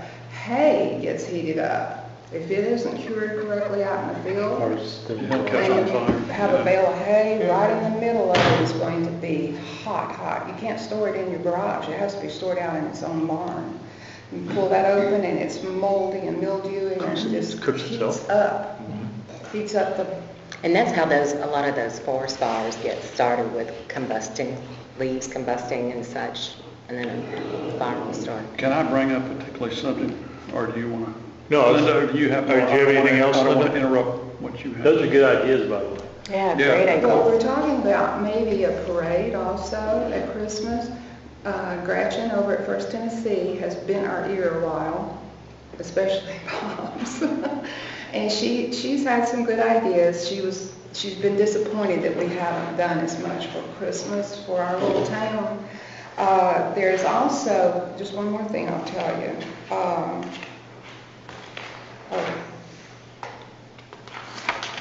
Where did the other one go? Oh, I sent it in one of those packages. It's called a Cross Street Garland. And if possible, we would love to check with TDOT about that one at the traffic light where those arms are, those ugly, ugly arms, having a garland of some kind. There's several samples there. Yes. That's called Cross Street garlands, and you can put them on front of buildings, you can put them across your streets, and just have something like that to decorate more. We'd like to put net lighting on the shrubs there at the Adams Square. We'd like to do some kind of wreath or snowflakes. Snowflakes seems to be a popular thing that we could do like on the pole mounts going down the street all the way to Albert Road or Miles Road. That adds about 12 street markers that way. The next question would be, where would we store them after we're through with them? That's In that another old thing to look house. for. How many, That house that how we many don't poles, use. how many poles? Plenty of space at the new. From the maintenance stoplight to the, facility. Yeah, the I'm miles. counting that's approximately right. from the traffic light Where up the to dump is, where the dump is. Miles. how many poles, do you know? I think it's about 12 streets. Only 12. Streets. I'm Oh, talking on the about street intersection, On the okay, I got you, streets all only, right, Yeah. okay. Because there's plenty of poles, but it kind of get junky, I guess. But we can always add stuff later, you know, this is just a tryout. Great And, idea. talking about that parade, the other thing I want to bring up real quick too is the Beautification Committee. I understood, now correct me if I'm not right, but we are taking care of our parks as far as decorating them and things going on in them. Is that correct? Like Lena Gibbons, Coolidge, little Coolidge thing here, Dogwood Park, the bigger parks like the little Veterans Park up here, World War II Veterans Park, and the little Boy Scout Park. Those seem to be the main ones. And if anyone else is going to be going in to do anything to the parks, should they not notify us or check with us to make sure that we're not stepping on each other's toes? Isn't that just communication with Jared? Yeah, I mean, I don't think there's anything in the charge for the committee that Yeah, I don't- specifically charges you to maintain those parks. I don't know exactly what you're talking about as far as conflict with somebody else doing something. Yes, and an example is like the mountain stewards. They want to go in and do this cleaning up, and they've taken one as an example right there at the entrance to Carriage Hills, and they go in and they do a lot of cutting back and no chemicals at all, and they do a good job, and they're very environmentally friendly. And stumps or things that they've cut down, they will go and take and pile leaves and limbs and all kinds of things on that to let it rot and take care of itself. It's a long process. But if they want to start doing anything in the other parks like that, for instance, we'd like to know about it because we might be doing something in there ourselves. Can't you just call them and work that out? Sounds like both of you are doing great work, so I think, That would be good okay. if they did that. Do you know who they are, or do we need to get? Yeah. Okay.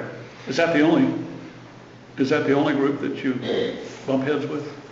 Bump heads is probably not the right word, Not bumped heads, but but it's that I that could you see might this have a conflict becoming with. an issue maybe with some other Mountain things. stewards? Is that the only? Mountain stewards, yeah. But there hasn't been any conflict. You're No, just no. anticipating And I just drove by the little Veterans World War II monument up here. That's at the Coolidge, corner right? Of Timberlinks and James. Right. And it was very enlightening to know there was an Eagle Scout project going on there for the last few months. And this young man was pressure washing the monument. And I pulled over and went back and talked to him. His dad is Brian Eads, that's the scoutmaster up here. And his son Turner is the one that's doing that project. Very good job. He's trimmed up things. Even the little ditch that comes down the road on James is a beautiful little rock path, ditch, one of the older ditches. And it's got the rock along the side. And they've gone in here and cut all that out, uncovered it. It was all grown up. That was an article either in the Chattanooga or Time Free Press on him doing that. I Oh, wondered, was there? yeah, I wondered if I y'all think that were, sounds like a mayor for a minute there.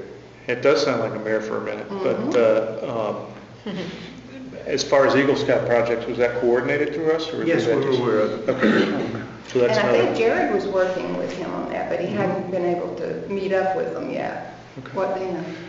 Anything else you have? Because we have some questions for you. Okay, this is another little project that I would like to, I'm going to pass it around to you. It's something that could be built, and it is for Christmas. It has all the directions to it, and we'd like to see if maybe there is another Eagle Scout project that that would fit into, or the Lions Club maybe would like to provide us for something like that. We could get the material, and if they could just put it together, all it is PVC pipe and material. It's pretty simple. Little lights inside. Where would that, where would your, I think that Adams Square would be nice to have it there, because we'd like to get the lighting for the big tree. We don't have to do the whole tree, but we could make it form like in a regular tree shape.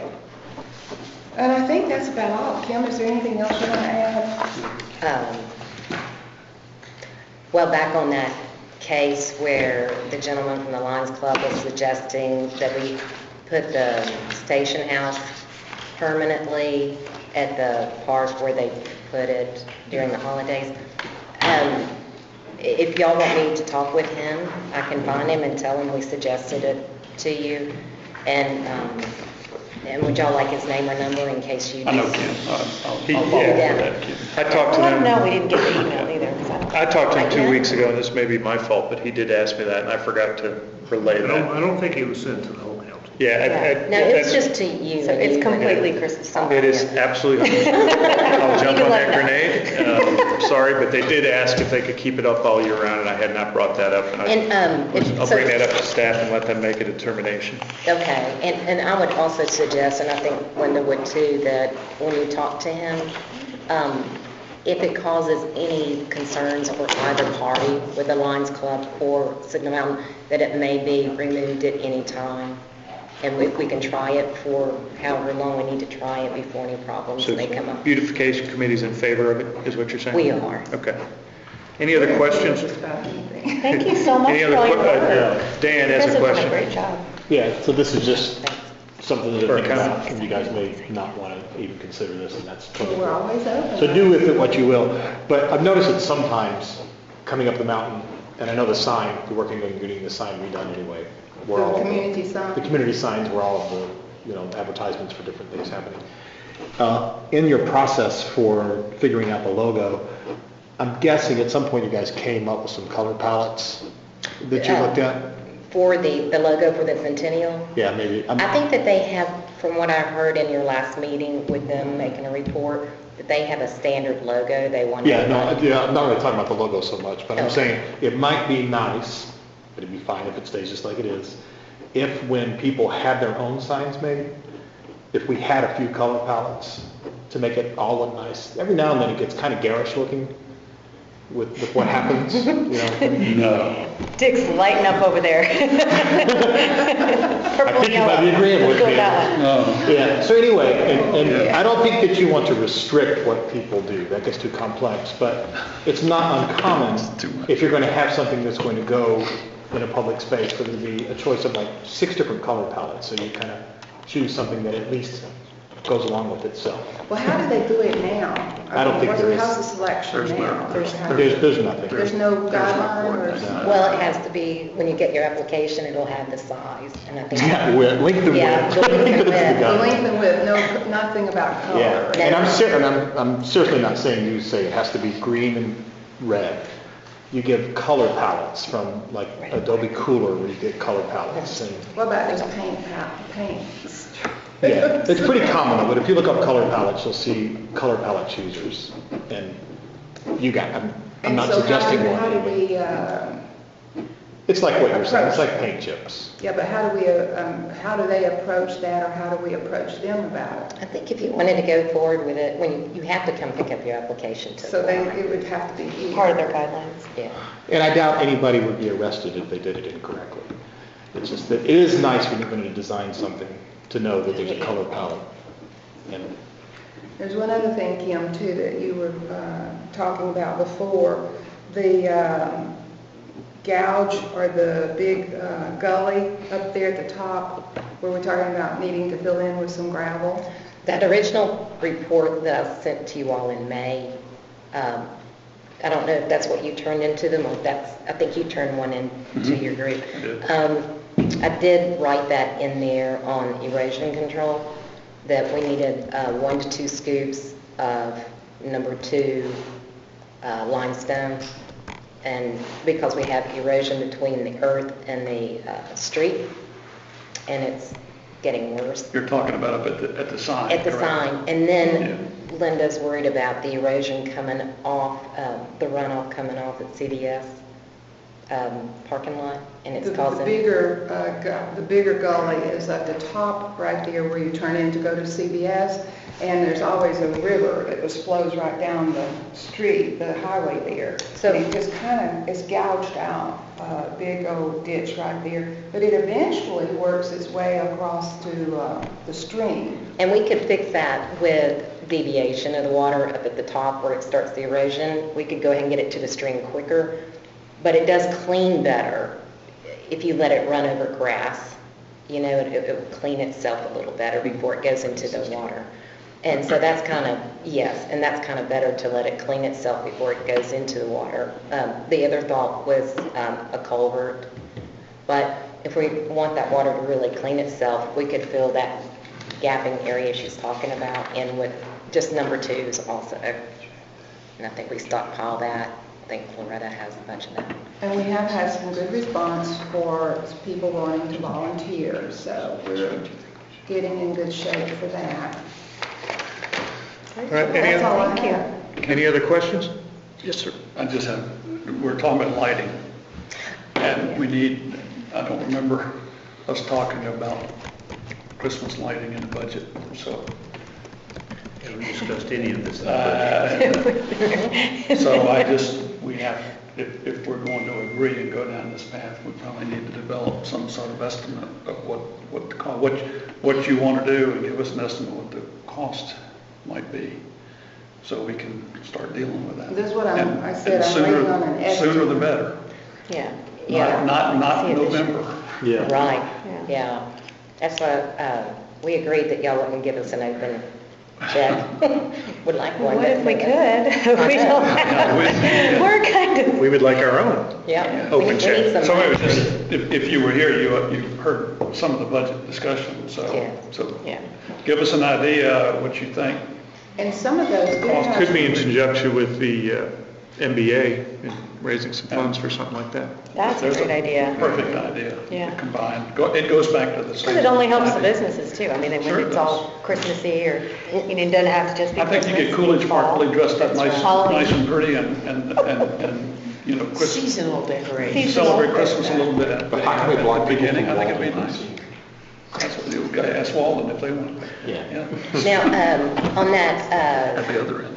on that document or that report that we had sent in to you, there is a section about uplighting at our signage, you know, the one that gets crazy, the possibilities of that, and I put in a quote or an estimated budget for that. And the options you would have would be solar lighting or electric lighting. And the electric lights are cheaper, but then you have to expect a monthly bill for the electricity. So it's probably better financially to go with the solar lights. Okay. And that's Solar that's at the monument? Yeah, and the solar lights would only work, you know, on the outer edge. If we wanted to go with some uplighting in the rock area where the that's right. stream is, you probably wouldn't be so successful with solar lighting here. Well, I'm going to get a couple of solar lights and just try them over there to see, you know, what it's going to look like. Of course, during the fall, when the leaves are down, we're going to have more sunlight in there that'll show up. Okay. But just out of curiosity, I want to see what it's going to look like if it's Yeah, going to be it'd be pretty. with solar lighting.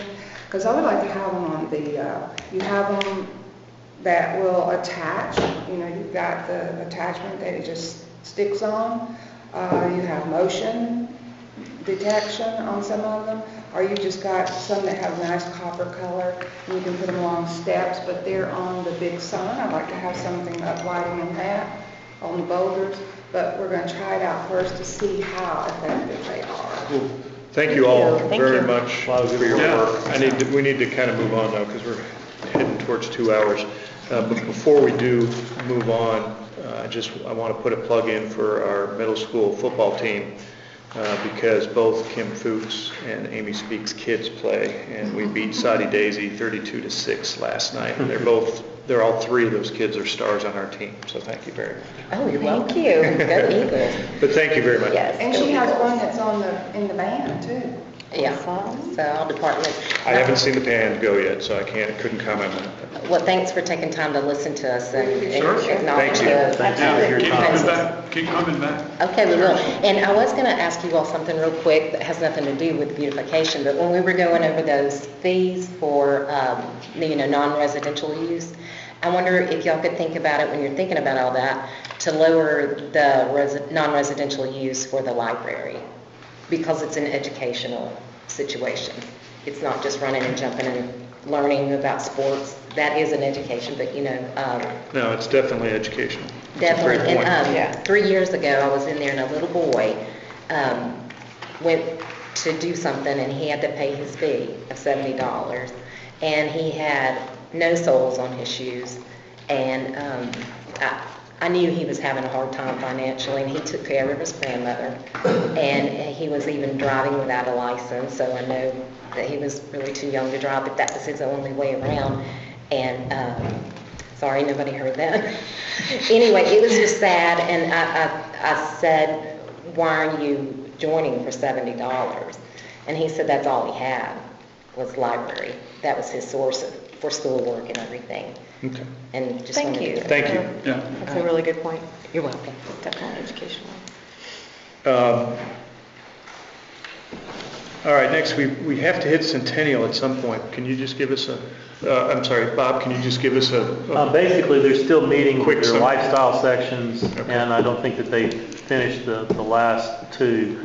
And as far as the domain name, did you work that out with them on purchasing? Gave them They a, sent Carol information on Yeah. that, and I don't they sent something to you, I thought.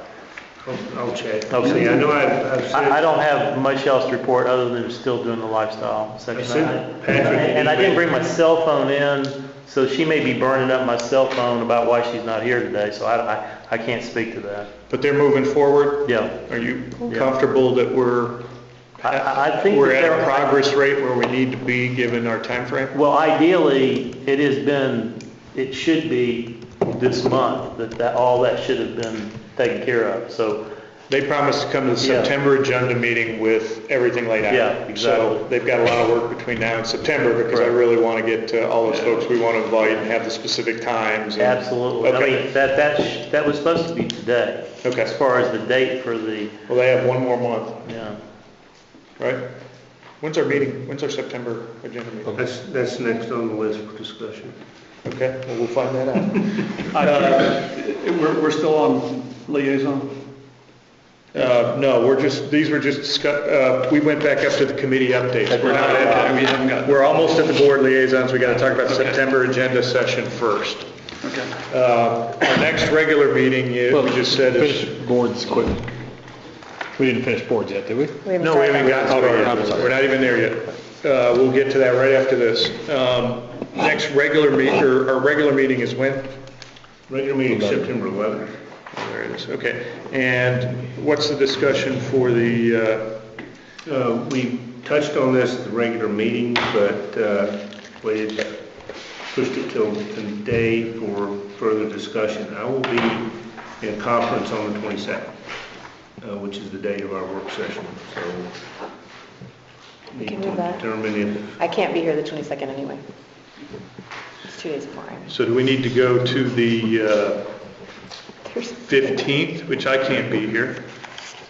Or can we go to the 29th? that basically was the issue we ran into. We have some with conflicts in either direction, so.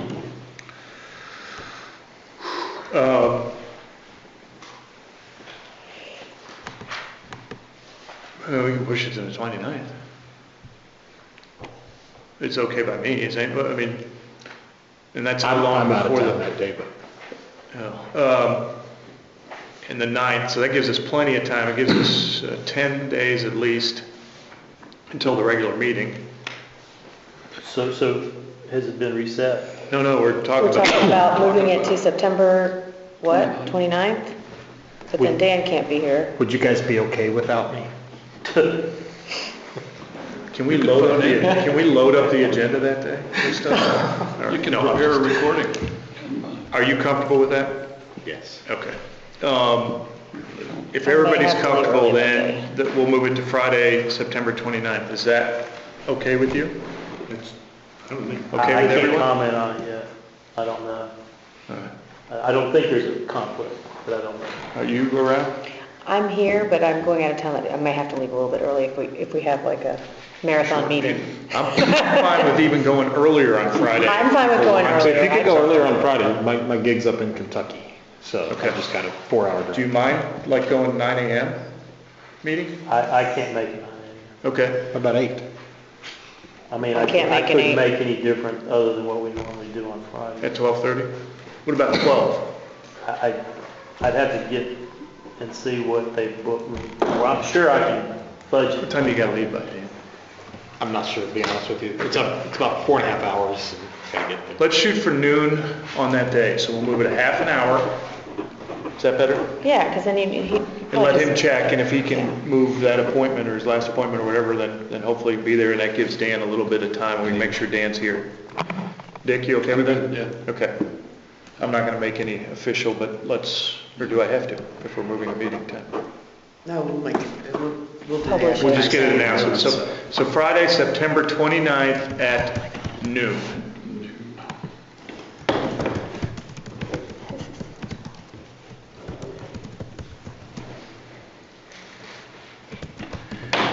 Board liaison reports. Dan, you want to go first? or- Yeah, just quick, I want to know, Boyd, do you have an update on the air conditioning system at the library? I know they had.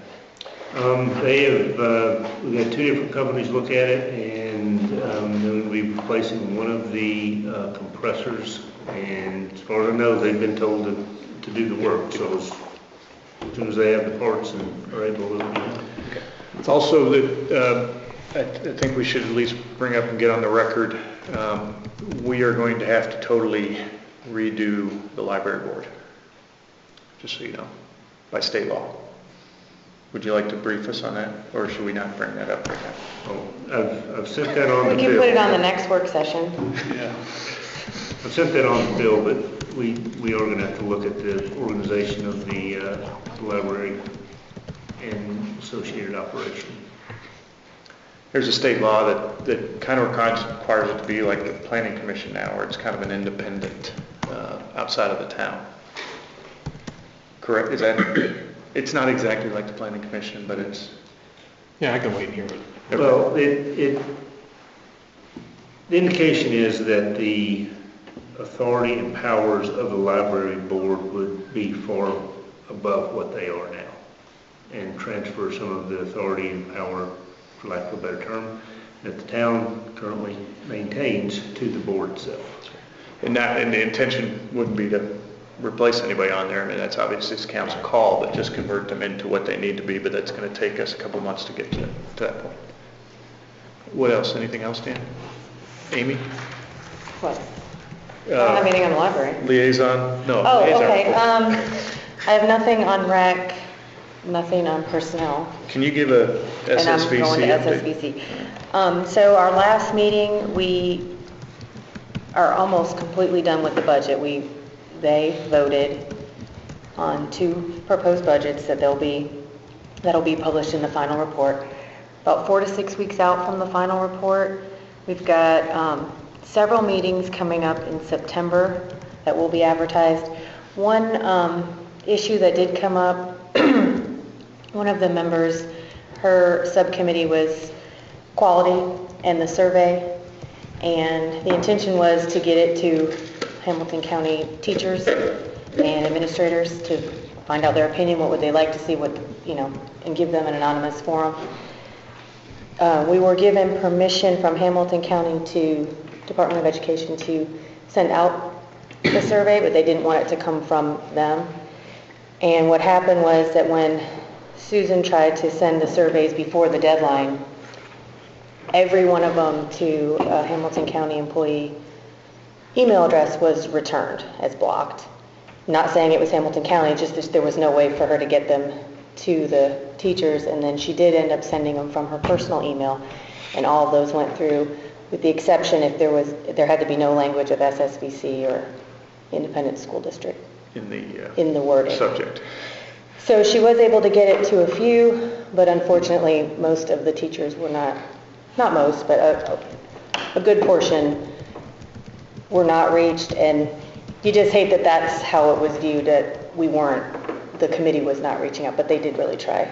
And both papers have said something about it, reaching out to the teachers and staff. And then I did an interview with, I don't know, one of the channels, and I said I would only do the interview if the first thing you come out is, we want the teachers to Input, respond, and yeah. they did. So I think they've tried to get it out in some other ways. Yeah, so as far as the SSVC, they're nearing the end of their research, and we should have a report here by the end of September. I think one of the conversations has the survey period ended? Yes. Or I was August thinking they were 21st. talking about that, extending that at some point. They have not made that decision. August 21st it ended. Yeah. And they had over 700. Yeah, they did 800 have a really good responses, so- response, and she's going to tabulate that. But again, a lot of that is stuff that, it's a quality issue, so it's a little bit outside of the scope of what we commission. Directed toward teachers only. Teachers, parents, citizens, anyone. But that They was... wanted teacher They really feedback wanted to specifically. reach out to the teachers, so. Is it too early to talk about how that report's going to be presented, or do you? I don't think they've decided. Can I that make yet. some comments on it? And I think this will lead to it a little bit. That's fine. I'm just curious, once the report is complete, how we're going to distribute it. I think once it's completed, it's distributed to us. And the very next agenda meeting after we've received it, given time we've had to review it, then I think we need to have a discussion on it. I also think regardless of what this council decides to do, either moving forward or not moving forward, before we were to move forward to a referendum or take any action on it, I would not back anything but having public meetings. And I think we should have those regardless of what we're going to do. I mean, even if this report's done and we don't do anything at all or don't see ourselves doing anything at all, it's something we can put in the drawer, and councils later than us will always have it to be able to pull out the work's done type thing. But I think either way, and Dr. Friedel has agreed to it, that we should hold a series of public meetings about the report, Oh, no question. where he lays out processes, how it was done, what they found, answers questions. I anticipate there's going to be another round of questions once the report comes out. And I think that instead of disbanding the SSVC, allow them to address specific questions that come out about the report as well. Those public meetings would be conducted by the committee. I think that's the best way to do it. Yeah. But again, it's this council's decision how and what they want to do. But I think given all the effort, to me, there are tons of things that could come out. And I think once we read the report, we're going to know more of what our desired direction will be. Either way. I don't think what you just said precludes also public meetings that the council has Oh, no, not at all. based on. Right. Not at all. I think it should be. I think the council, either Amy or myself or whoever's been closest to this, should be available on stage to answer questions too, understanding that they're talking for themselves and not for the entire council. And that just needs to be made clear. Yeah. The You know other what I'm thing, saying? I mean, I don't, if Amy's up there and says, hey, I think this is a great idea because X, Y, Z, people have to understand she's talking about her position, not what this council thinks. Sorry. I was just going to touch on something I forgot, and I don't know if I mentioned this at the work session, but the budget was submitted to Hamilton County Department of Education, and they did look at it, and I think it was like within $2,000. I mean, they did not have a whole lot. They had some feedback, and then they adjusted the budget based on Hamilton County's recommendations. But Nothing I made. feel very confident that this committee has So this backwards was and this forwards. was the audit question or whatever. Right. Yeah. It's So gone to we've the had- state and to yes, the county. It's gone to the state, they said it's great, fabulous, very detailed. It's gone to the state twice, actually. They've compared it to similar size, and then they even gave it to the HCD to get their feedback, and there was very minimal feedback. And the committee then made adjustments on their comments that made sense. So this thing has been And don't quote me on absolutely please don't quote me on the number of the $2,000. I'm Yeah. not sure of that number, but That was not- it was yeah. minuscule Okay. in comparison, so. Anything else on the SSVC? Oh, sorry, Tom, no? When's their next meeting? On my calendar, I think it's 2 weeks from Wednesday, 2 because weeks from the chairman is out of the country for 2 weeks, and then we're going to meet. Okay. Bob? No, there wasn't any DRC or anything else, Well, we did. unless it was through. I had a workshop. Oh, with- yeah, with you DRC, had your own. And I was going to report on that. And Go ahead. that's why I responded to the color question, because we're talking about colors in DRC. The DRC met to consider the question about design standards, standardization, and really made a lot of progress in terms of materials for structures, not only the basic building, but trim and distinguishing between not so much the materials, but what is acceptable and what is not, and taking out the ambiguous language about shall and possible and preferred and all that kind of stuff. I think that's going to work really well. We're going to have another meeting in Now, you next said- month. So last time you mentioned you were just going to meet with Karen. She called DRC. Okay, I didn't get that. Okay, so I noticed you weren't there, but Yeah. I didn't know you didn't get that. No, I didn't get a notice Okay. that there was going to be a meeting. I thought it was just you. The last time you said it. I met with Karen and also met with the DRC. Are they allowed to? So when is your next planned meeting? I don't know. As long as it's a called meeting, we can have more than one council person in those meetings, correct? They're advertised. Okay. I just want to make sure that, I don't know that this was a workshop, so I don't know. okay. Anyway, there's going to be another meeting to deal with the issue of color and color palettes and those that are acceptable for buildings themselves, colors that are available, that are suitable for trim and all that. It makes it interesting. We'll incorporate the sign into that discussion. Excellent. But How it's- quickly do you think we can get They're something talking to the about having council? something I suggested to them we deal with two issues, color and materials. And Karen seems to think we can have it ready by This is October, just for the commercial district, just for commercial. so it had nothing to do with personal housing, residential. And you said something about signs? Did you say to Dan something about signs? Dan wanted to do Dan wanted to develop a color palette for the sign at palettes. Oh, the Lions Club sign, okay. so that the signs and the logo are compatible, which is, I just want to make sure that they include the high school's colors as well, please. Red, black, and gray and white. we'll be able to do that. I don't think there'll be. But how quickly do you think something like that can come to Karen, the talking about council? trying to, October.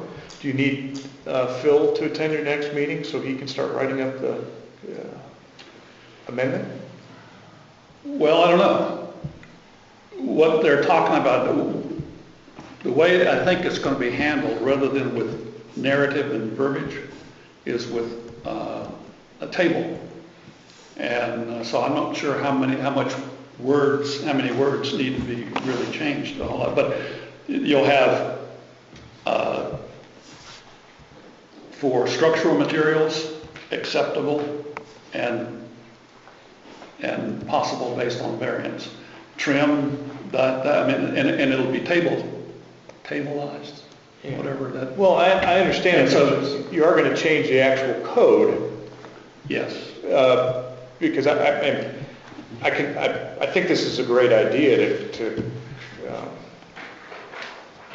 Phil has to sign off. yeah, Sure. And then it has to come back to us, because if we're not providing the businesses ahead of time what they must do, I've got an issue with it. That's what we were running into the DRC a few years ago with. That's the whole purpose of this. As long as the businesses know ahead of time, so the code does have, how many times we got to read the code change? to, Two, okay. Yeah. So we're probably, I mean. October meeting? Getting Bill involved is gonna Slow it down. slow it down a little bit. But, Is- you know, does- by the end of the year. Does the DRC deal with signs? Is that Yes. still under Yeah. your umbrella? Yeah. Is there a way to talk about, not permanent signs, but I'll give you an example, like where the train car is? You know how the Girl Scouts put up all their scarecrows?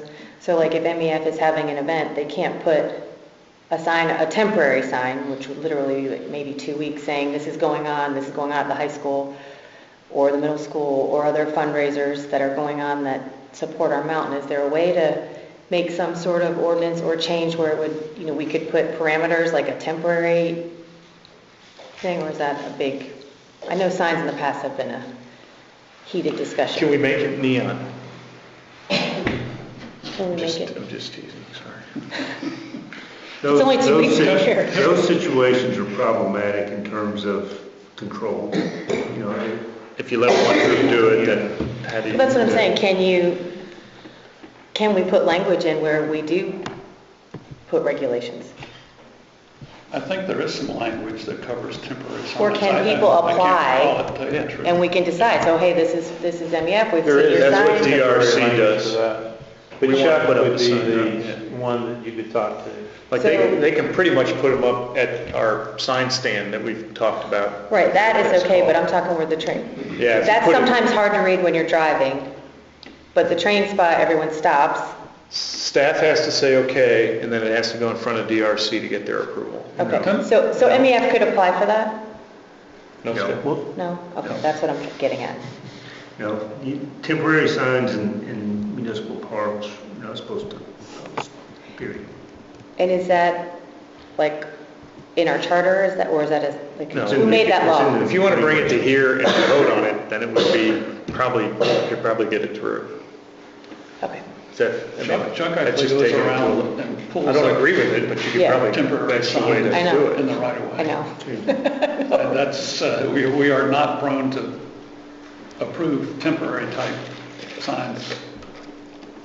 And you get them put Less up, is needed. and we try to address them and take them down, and it's just, if someone sees a sign in a location, the automatic assumption is that it's okay, and then you have more and more, I mean, we see it at the shop. Well, you could do it on private property. Actually, Pruitt's, that you has can to do get it. approved as well, doesn't it? No, no, Along with because we right do it of at way, you're Pruitt's, not that's where we do supposed to be in it. there either. Technically, it's, So what's the answer to my question? No?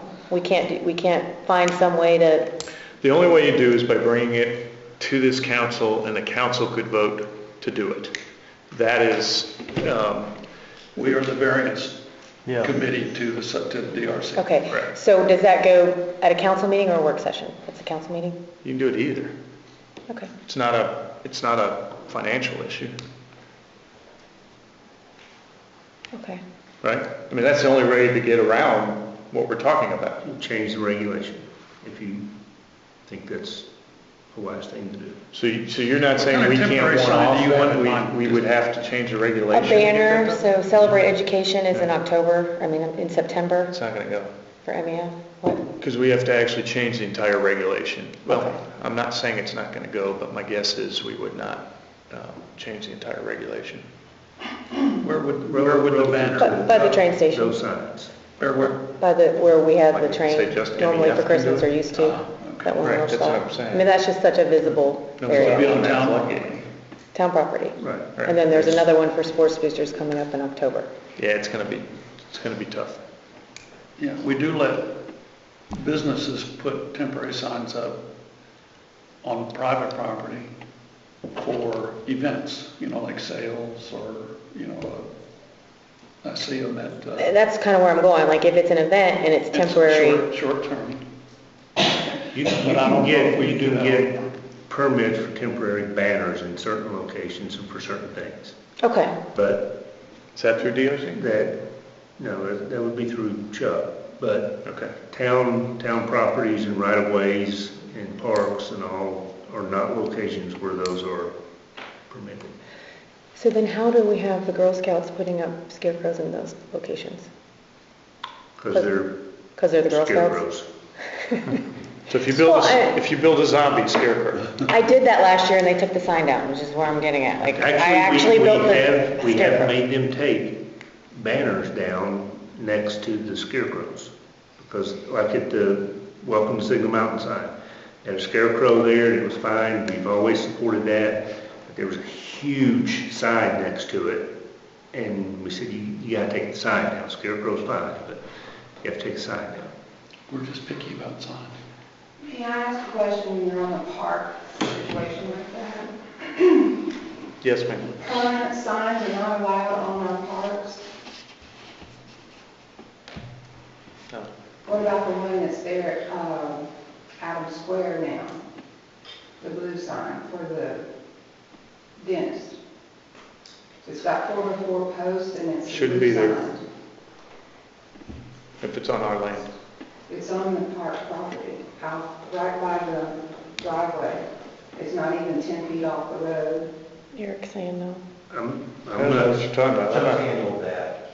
He's, Are you there? yeah, Chuck's handled that whole thing. He was very aware, and they were very cognizant of where they were going to put it to make sure it wasn't, it was in the right location. Did it get approved by DRC? He staff approved it because it's an entry sign. All right. It's an entrance sign. I'm not sure what you're talking about. So that's okay to have it on the park It's not property? on the park. Oh, it's not on the park property? So how far does the park property come up? That's right to the back of it. That's why they said he made very sure. So it's on private, it's on private. So there's no loophole. Okay. I can't believe it. There's a loophole. All right, back to this. Anything else on this? No, we're just moving along. Okay. I'm sorry, you didn't get it, I apologize. that you Any didn't- other No. of your committee liaison reports for review? Dick, anything else? Any other committees? No, I'm good. Park- Go Hang ahead. on, did you report to council about your Macc meeting? Or Yeah, have we already talked about that? Okay, fair enough. Okay. What do I have? Park board. Actually, Right. it was before the meeting. Go ahead. Yeah, just, we had 70 people. Mac update. Yeah.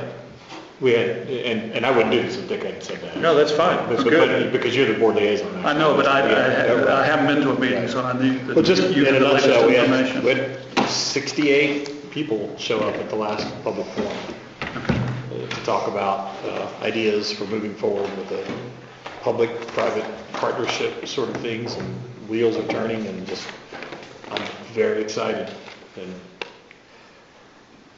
just tremendous possibility. I got So are the ideas on the community forum Nope. Facebook? No. How do we find out what? As I said from the beginning, I'm not going to do minutes for these. These are open and public, and people talk, and it's a discussion. They're like Did you video? conversations. It's really kind of hard to even video in there. Okay. But this, yeah, I mean, that's the way I intend to do this, because I'm heavily participating also. Sure, So sure. it's hard to be involved in all that stuff. But just the general idea is that there's a lot of support, people from different areas of expertise. That's great. And, you know, it comes up every time, why can't the town just pay for this? And so every time, you know, we go through that, we're probably always going to go through that. But hopefully you go through that on everything, you know, and hopefully it comes up when you find why you can't get a new scoreboard, you know, at the edge of the ball field. That's just what we have to do. I We can't even get Christmas flashcards, I really have. Yes, yeah, so, yeah, without belaboring it, there will be some more substantial news as far as suggestions and structures for partnerships, and I've talked to Boyd, you know, we're moving that direction, but we just aren't there yet. It's still just people. I think if it helps, which it might help, I'm fully open to making the same exact offer we made before when we approached them about doing what you're doing now. I think it's premature for that, to even talk about that right now is hurtful, not helpful. And I appreciate where you're coming from. Hurtful. Yeah, just because of where we are in people, just give it some time and trust that it's being worked on. Okay. Yeah, I mean, that's what I'm asking. Well, my point was to give him money. I recognize that, but at the right time is a good idea. All right, and I received a very nice letter from Pam Brock and Edna Clemens regarding the silver sneakers in the Macc, which included a petition, which they said they wanted 90, but there's 43. But they said people were out of town, sick, or didn't like signing petitions. But it was under the same premise that, so if we could if staff wouldn't mind getting a copy to everybody, I would very much appreciate that.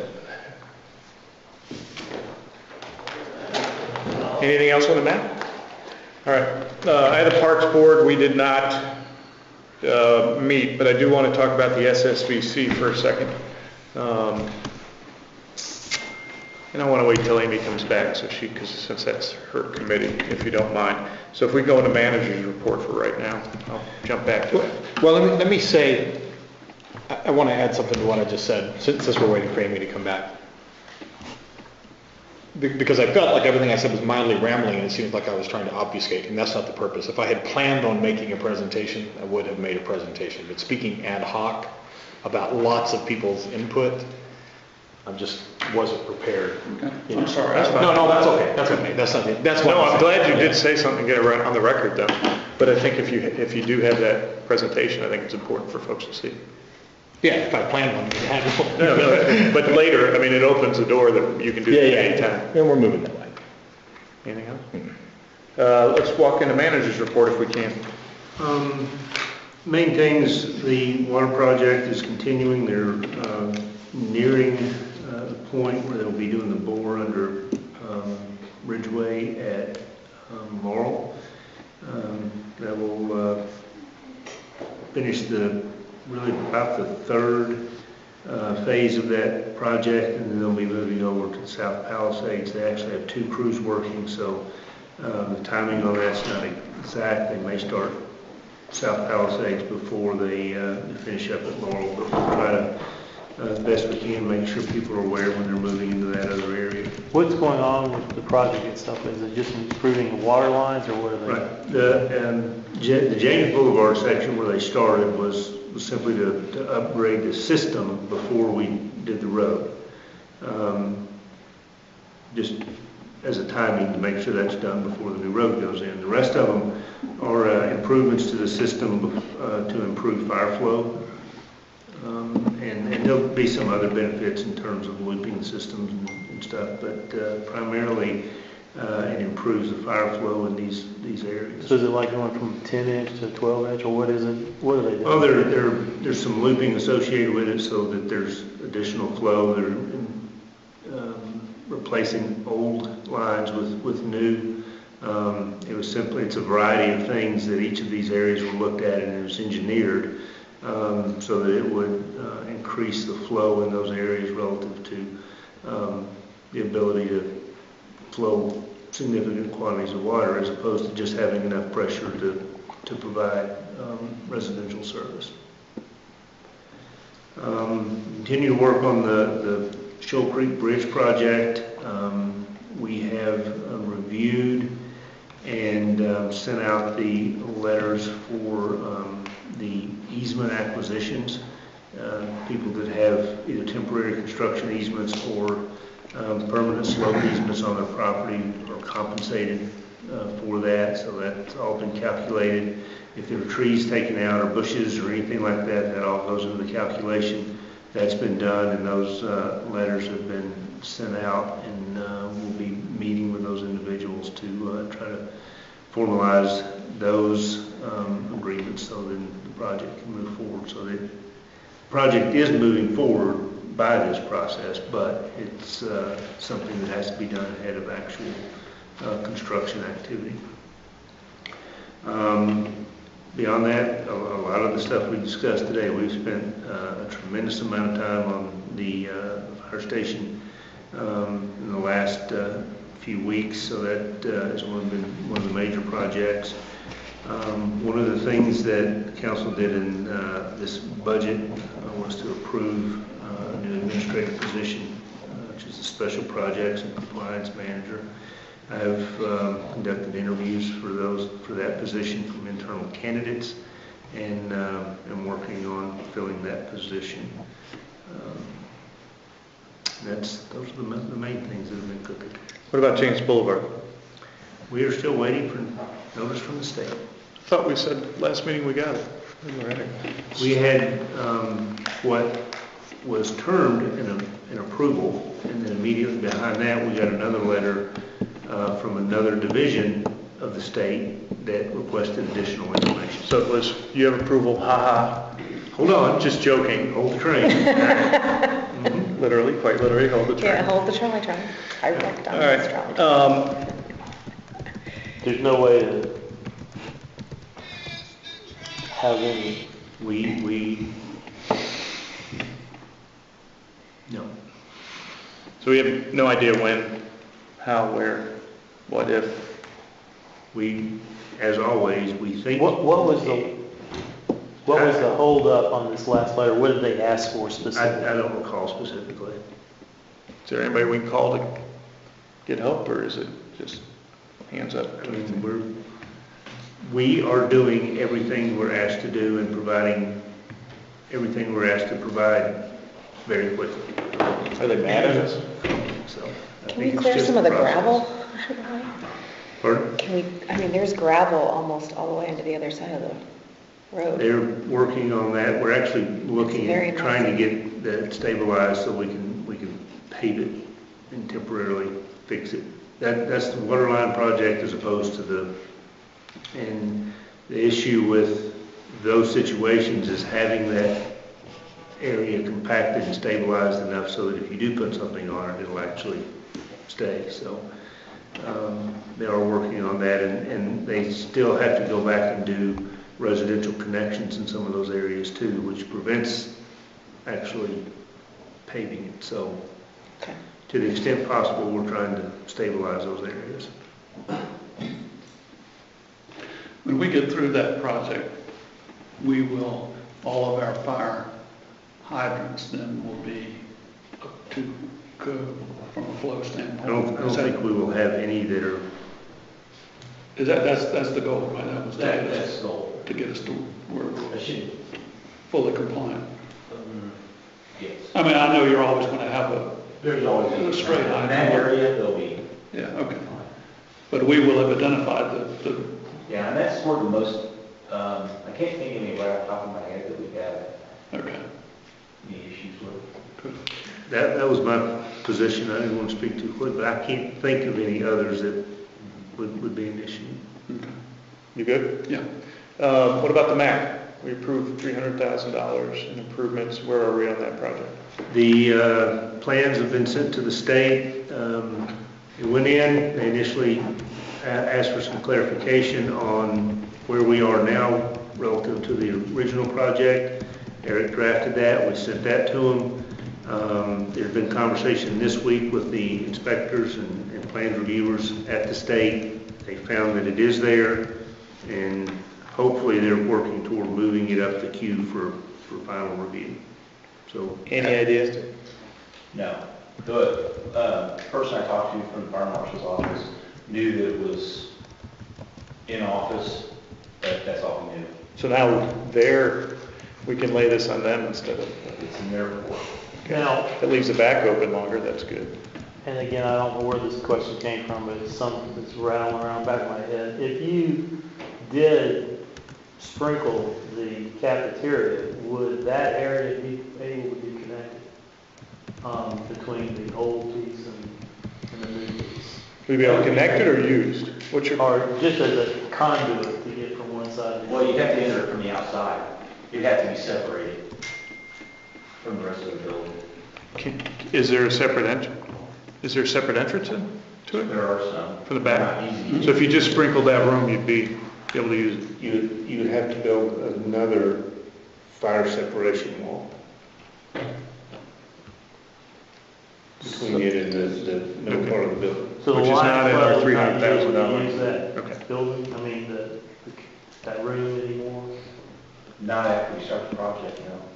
Not after we complete the project, After we correct? complete the project. All right, and if this goes anyway to James Boulevard, we got 4 years. I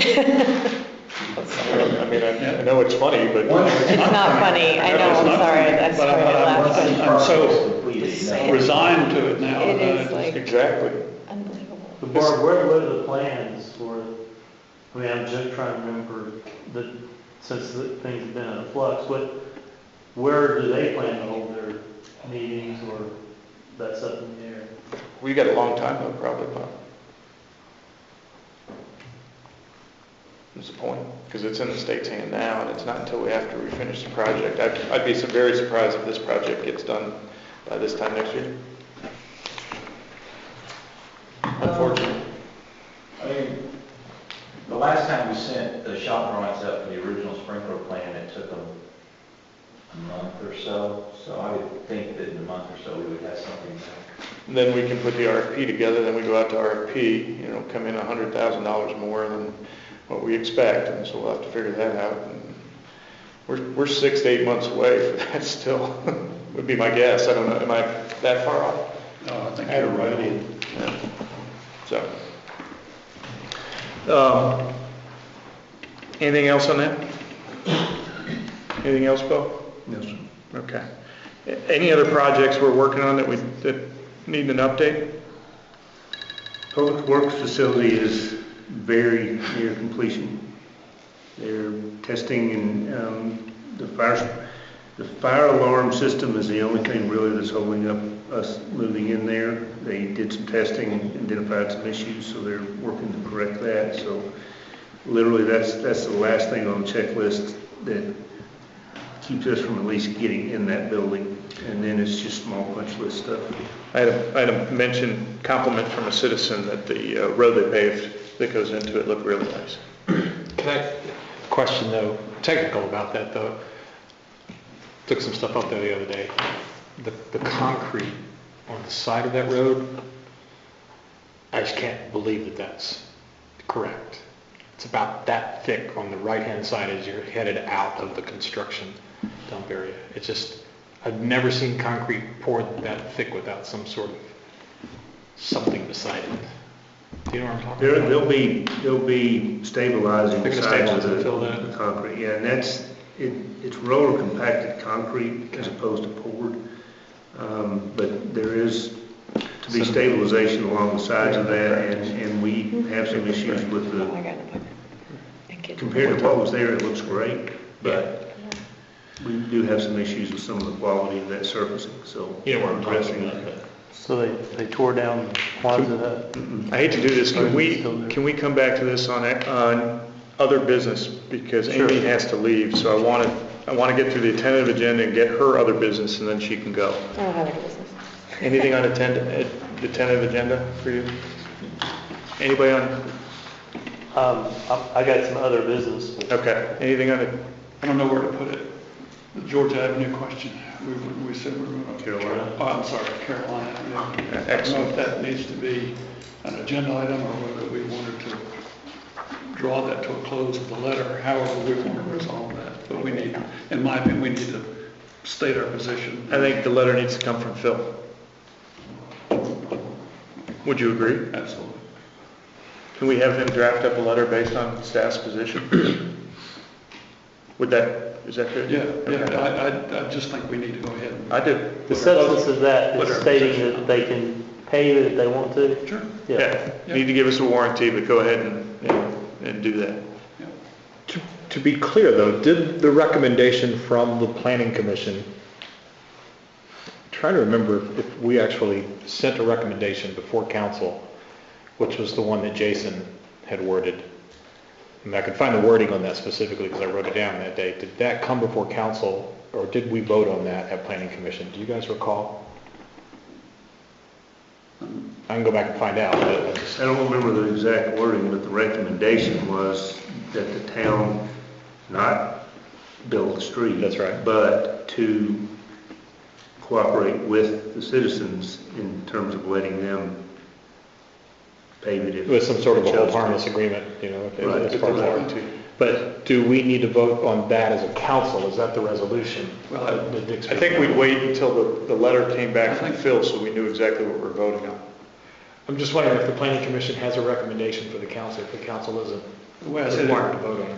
there's a request that's been presented to council and we need to respond to it definitively, I think, rather than keep this perpetual dance going. So action-wise, if we had a letter to vote on at the next meeting, based on what the Planning Commission's recommendation was, does that satisfy everybody? Or is that too long, or do we need to vote on it here? Or do we put a motion in saying we have Phil write a letter based on the Planning Commission's recommendation? You know, I don't know. I don't know. Well, I wasn't thinking that we would have to vote, but I guess we do. That's what I'm I hadn't wondering. thought that far ahead. However, whatever the official response needs to be, and maybe Phil guides us in this, but I think it needs to be an official response. I agree, but let's, And I don't know if I think you're right. It's Looks not, like it's not a resolution, so I was just saying. Make a motion that that be drafted. Dan, why don't you make the motion, because you're more familiar I with want to read it exactly though. I want to know what the wording was, so that, because I don't want us to make, I think we need to act on what the planning commission sent. Well, the planning commission made a recommendation. Do you know the date of the meeting? Because I could probably find it. Sorry. I think acceptable to It's the like council, September though. 3rd. I think acceptable to the council, from what I've heard around the table, is that we're amenable to allow them to do whatever improvements they want to that right-of-way, as long as we get some sort of guarantee warranty exemption on any damage that our service vehicles would do to the road. And we would not maintain it. I think we've been asked to build a road. And we're saying, And we're saying we're not going to build a road, and because it's unopened right of way, and the town doesn't build roads. right, And that's, to me, that's the first first answer. paragraph, right. And the second answer is, or it's not an answer, it's a recommendation, it really is a recommendation from the You have the planning commission. You have the council's blessing to build a driveway. to improve that area however you want it. Maybe not the however you want. All right. To improve the area, but if you do, we need a warranty guarantee, whatever it is from the. But it will be a private driveway, it will not be a town street. So it needs to be signed to all those folks who gave to do that improvement. I found it word for word. And so see if this applies to this. Motion that we direct the town attorney to meet with staff and residents at Carolina Avenue to form a proposal that the residents are agreeable to pave the existing right-of-way at the expense of the Carolina residents that would allow all appropriate town services access. So that keeps the issue open. And that's the recommendation of the planning commission. Which we don't have to necessarily go with, right? Correct. Right. Because all that does is tell them to put a proposal in, come back to us, so this thing keeps open for the next 6 months. Let's say we're not going to do the road, we don't build roads, to your point. Number 2 is, we are very open to you improving it as a private drive, but if our service vehicles are going to go down there, we need to get some sort of warranty. Yes? Would they coordinate that with Chuck or somebody? Who would they coordinate that with? They In wouldn't terms do. of coordinating. Well, they say you wanted to, before they pave it, isn't there some kind of level of understanding what they're going to be achieving on the front end? We would ask them to provide us with the specifications of what they were going to do, how much pavement they're going to do, what they're going to do. So we understood what Right. vehicles we could get down there and what the turn radius is and everything. And we can provide them information in terms of what they would need to do if they want our vehicles to come in there without damage. So who coordinates that? Likely that would be, Okay. and Loretta in terms of, I agree we need to bring closure to this, so if somebody wants to make a motion on what we should do so, please do. I'll make a motion. You That we need to. use the guidelines that have been set forth by the recommendations of the planning commission and develop some kind of resolution or Is that what we would do, or? I mean, I can't agree to that because the recommendation from the planning commission was for them to submit as a proposal, and that just keeps us going. So I mean, well, I'm sorry, we need a second. I don't know that it needs a motion, I'm sorry, because it's still going to be staff action at the next meeting, right? Well, in terms of You need to clarifying direction of what Okay. we need to try to accomplish, that would be beneficial. Okay. Does anybody want to second it? Because I'll make a motion if nobody does. I'll withdraw my motion, you can start your motion. Okay. I make a motion, oh Lord, that we clarify that the town is not in the road building business and will not build a road there, but allow the residents to make improvements to the right-of-way, subject to giving the town, give me the word, Adequate? no, Waiver of liability. waiver of liability from from all the families affected by this. Do I need to go farther?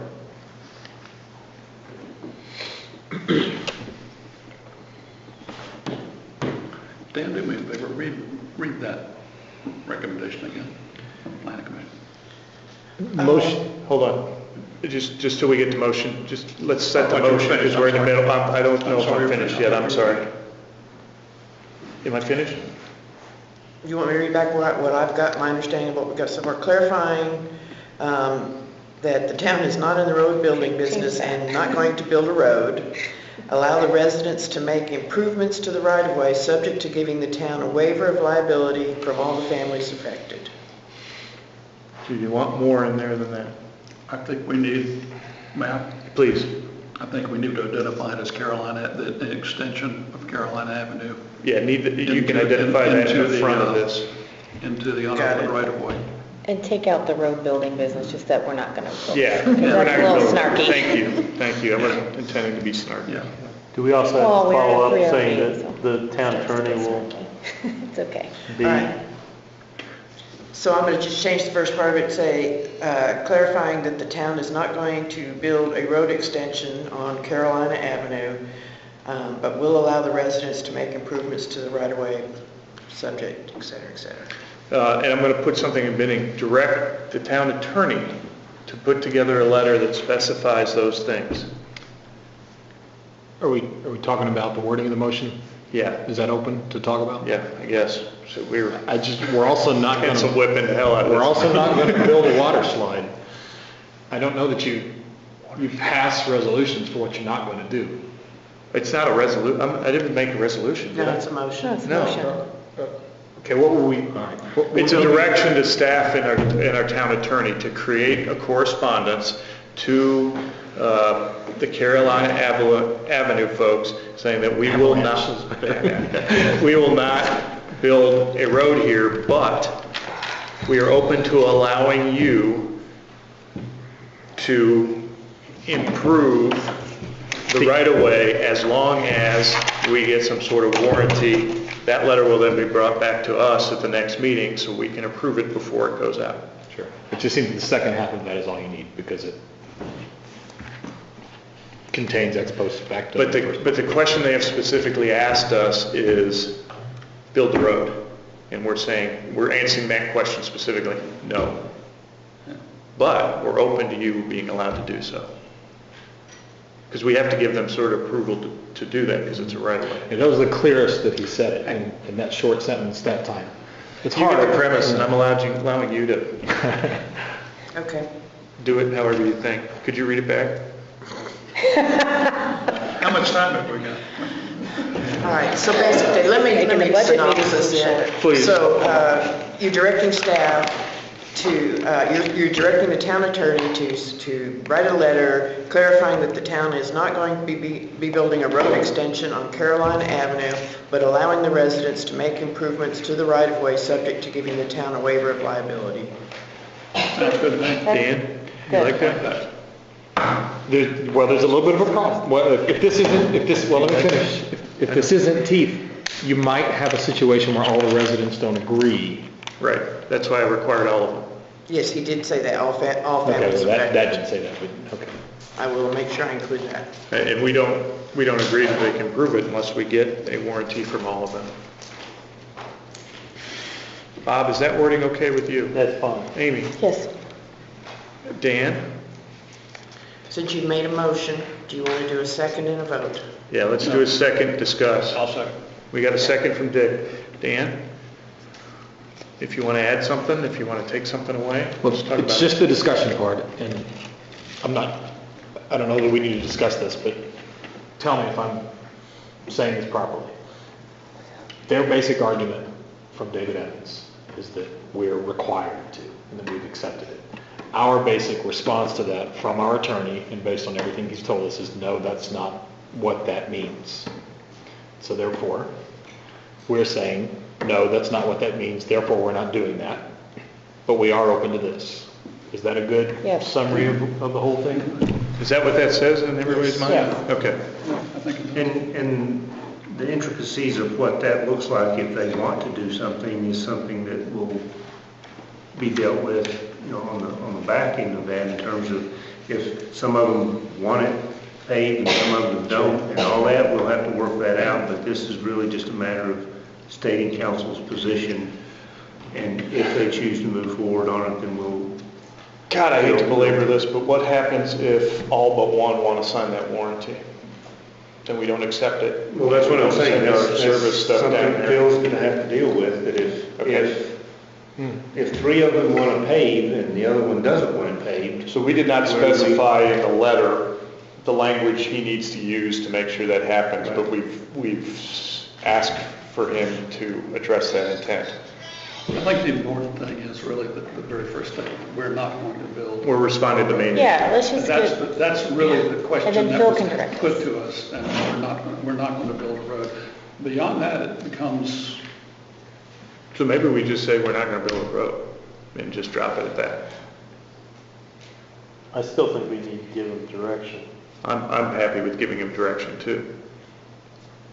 Yeah, so Can we I'm start just there? wondering if maybe it said, I'm not trying to add to this at all yet, that if they brought the road to standards, we would consider taking over the road.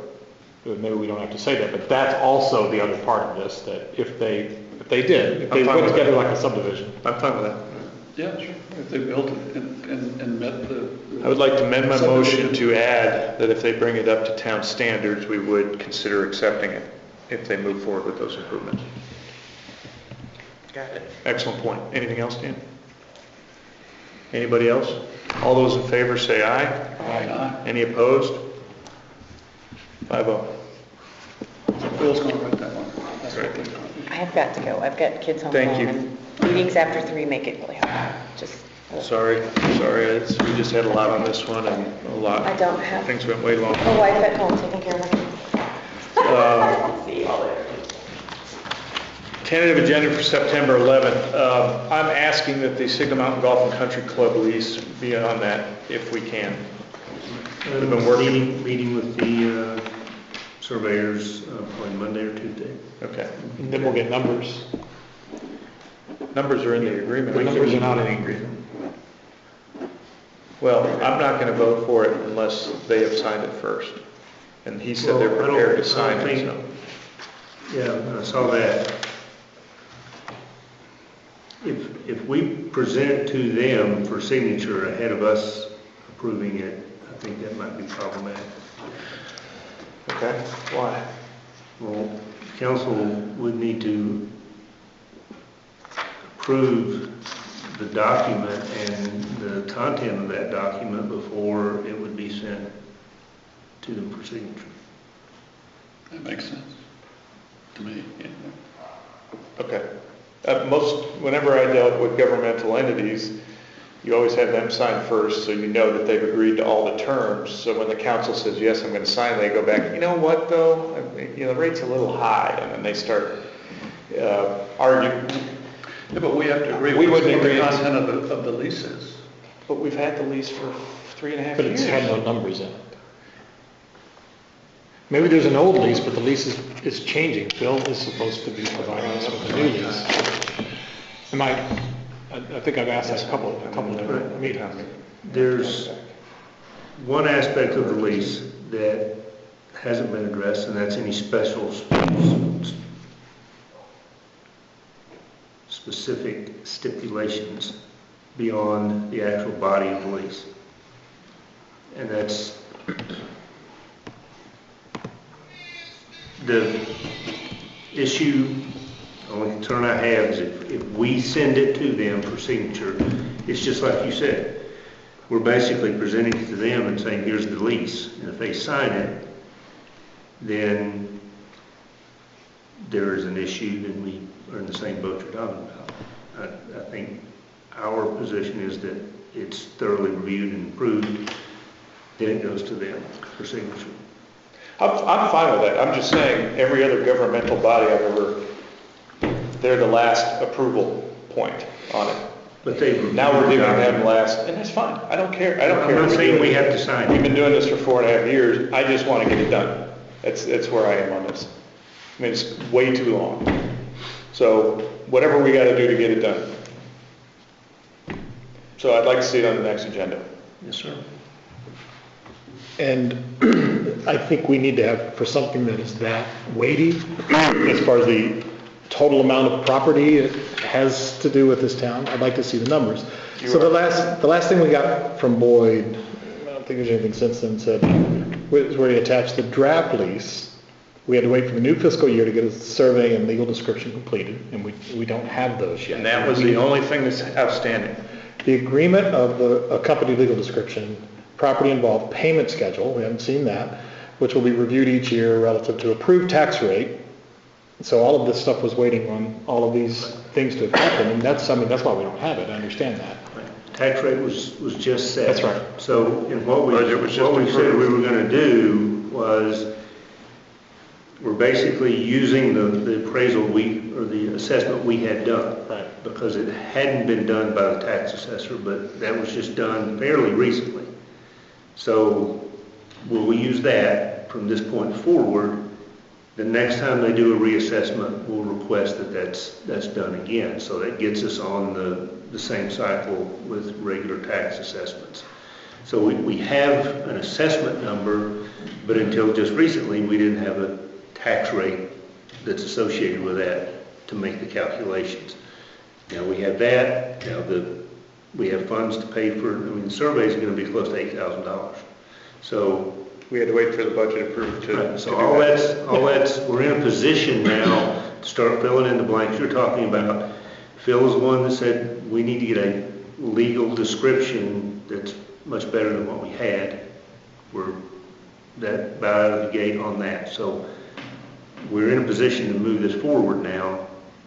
And I'm not saying that the council has to sign it or anything like that, but I think the whole document needs to come to council for review before we send it to the country club. I go along with that. That'd be fine. I agree. Yeah. I would like, if we can on this next agenda, to have the whole document to us for review. That's my request. This has been 4 years in the making.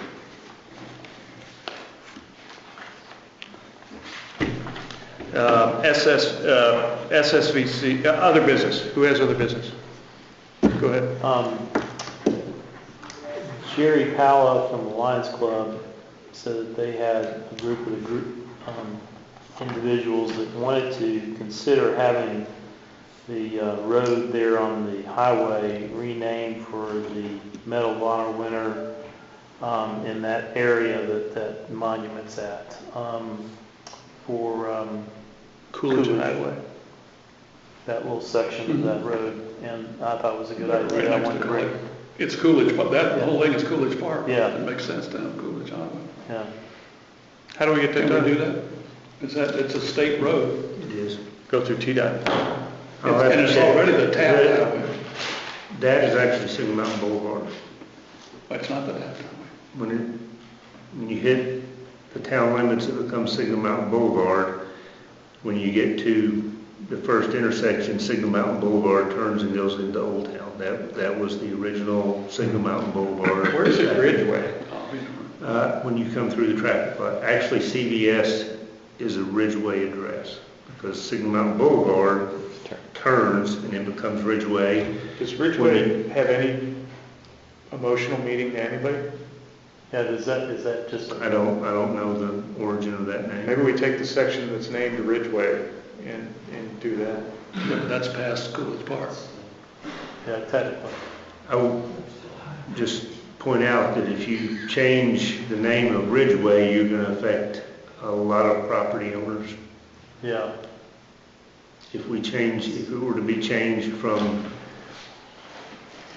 But if you Shoal do- Creek to, If you do Signal Mountain Boulevard, you're going to have a lot of, there's no one that lives between Shoal Creek and CVS.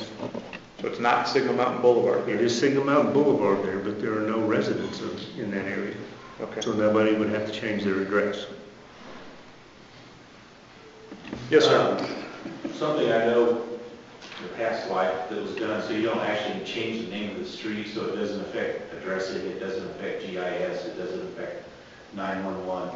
You should make it an honorary name. You can assign an honorary name, it's still Ridgeway or whatever, but it's honorary, so and you would put a sign, there's a sign that goes, it's like a private drive sign, the yellow one, but it says honorary, like in Champaign, the place where REO Speedwagon did it, it's Main Street, it's honorary REO Speedwagon. Gotcha. Well, and you have those on the highways too, Julie Jacks, officers that are killed, firefighters, things Right. like that. So there could be a designation without actually renaming it. Yeah. But if there was to be a renaming attempt, the section between Shoal Creek and CVS would be the least problematic Yeah. because there are no residential addresses or anything associated with it. Well, renaming obviously is a higher honor. You know, I know it's a pain in the butt, but that one kind of locks it in as the name, and you can really take the name off at any time if you're just honorary. Maybe we could just look into it, see We'll what. check. I have to set, on that, I have to set a meeting for TDOT to come on and talk about the road up the mountain. I'd like to do that sometime in mid to late October. Is anybody, and it'll be a special called council meeting with us and them making a presentation. The very last weekend of October can be a problem for me, Last weekend? the last weekend. Okay, so if it's before that last weekend, but after the 15th, is that pretty good? Yeah. Okay. I obviously will work on, I need to work with their schedule, but I'll come to the council next meeting with a proposed date, or next agenda meeting with a proposed date for the special meeting. What else you got, Bob? We talked about the Macc's indefinite, the paving's indefinite, and, let's see here. Oh, yeah, no, that's it, that's all I have.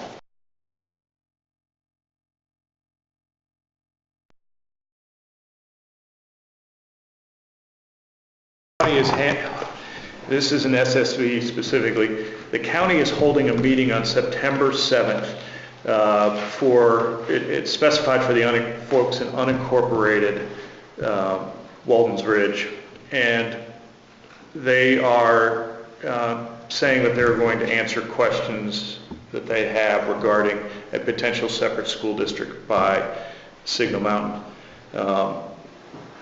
We have asked Phil to be there to address any of the claims that come out because the SSVC will be forced to kind of go back and may delay the report because they're going to have to address if there's any issues that come up out of that. And I really think this is more positioning by the county on their legal position on some of these issues.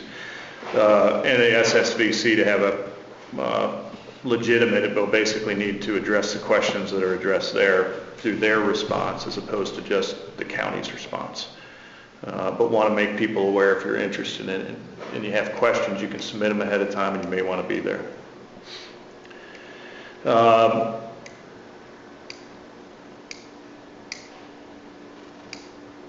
Dick, do you want to talk about sewers at all or not? Or should we save it for later? Let's just, Save it? yeah, I'd rather say that. Okay. I had one other thing, I can't think of it, so I'm fine to have a motion for adjournment if somebody wants to throw that I'll out. second. All those in favor? We're adjourned.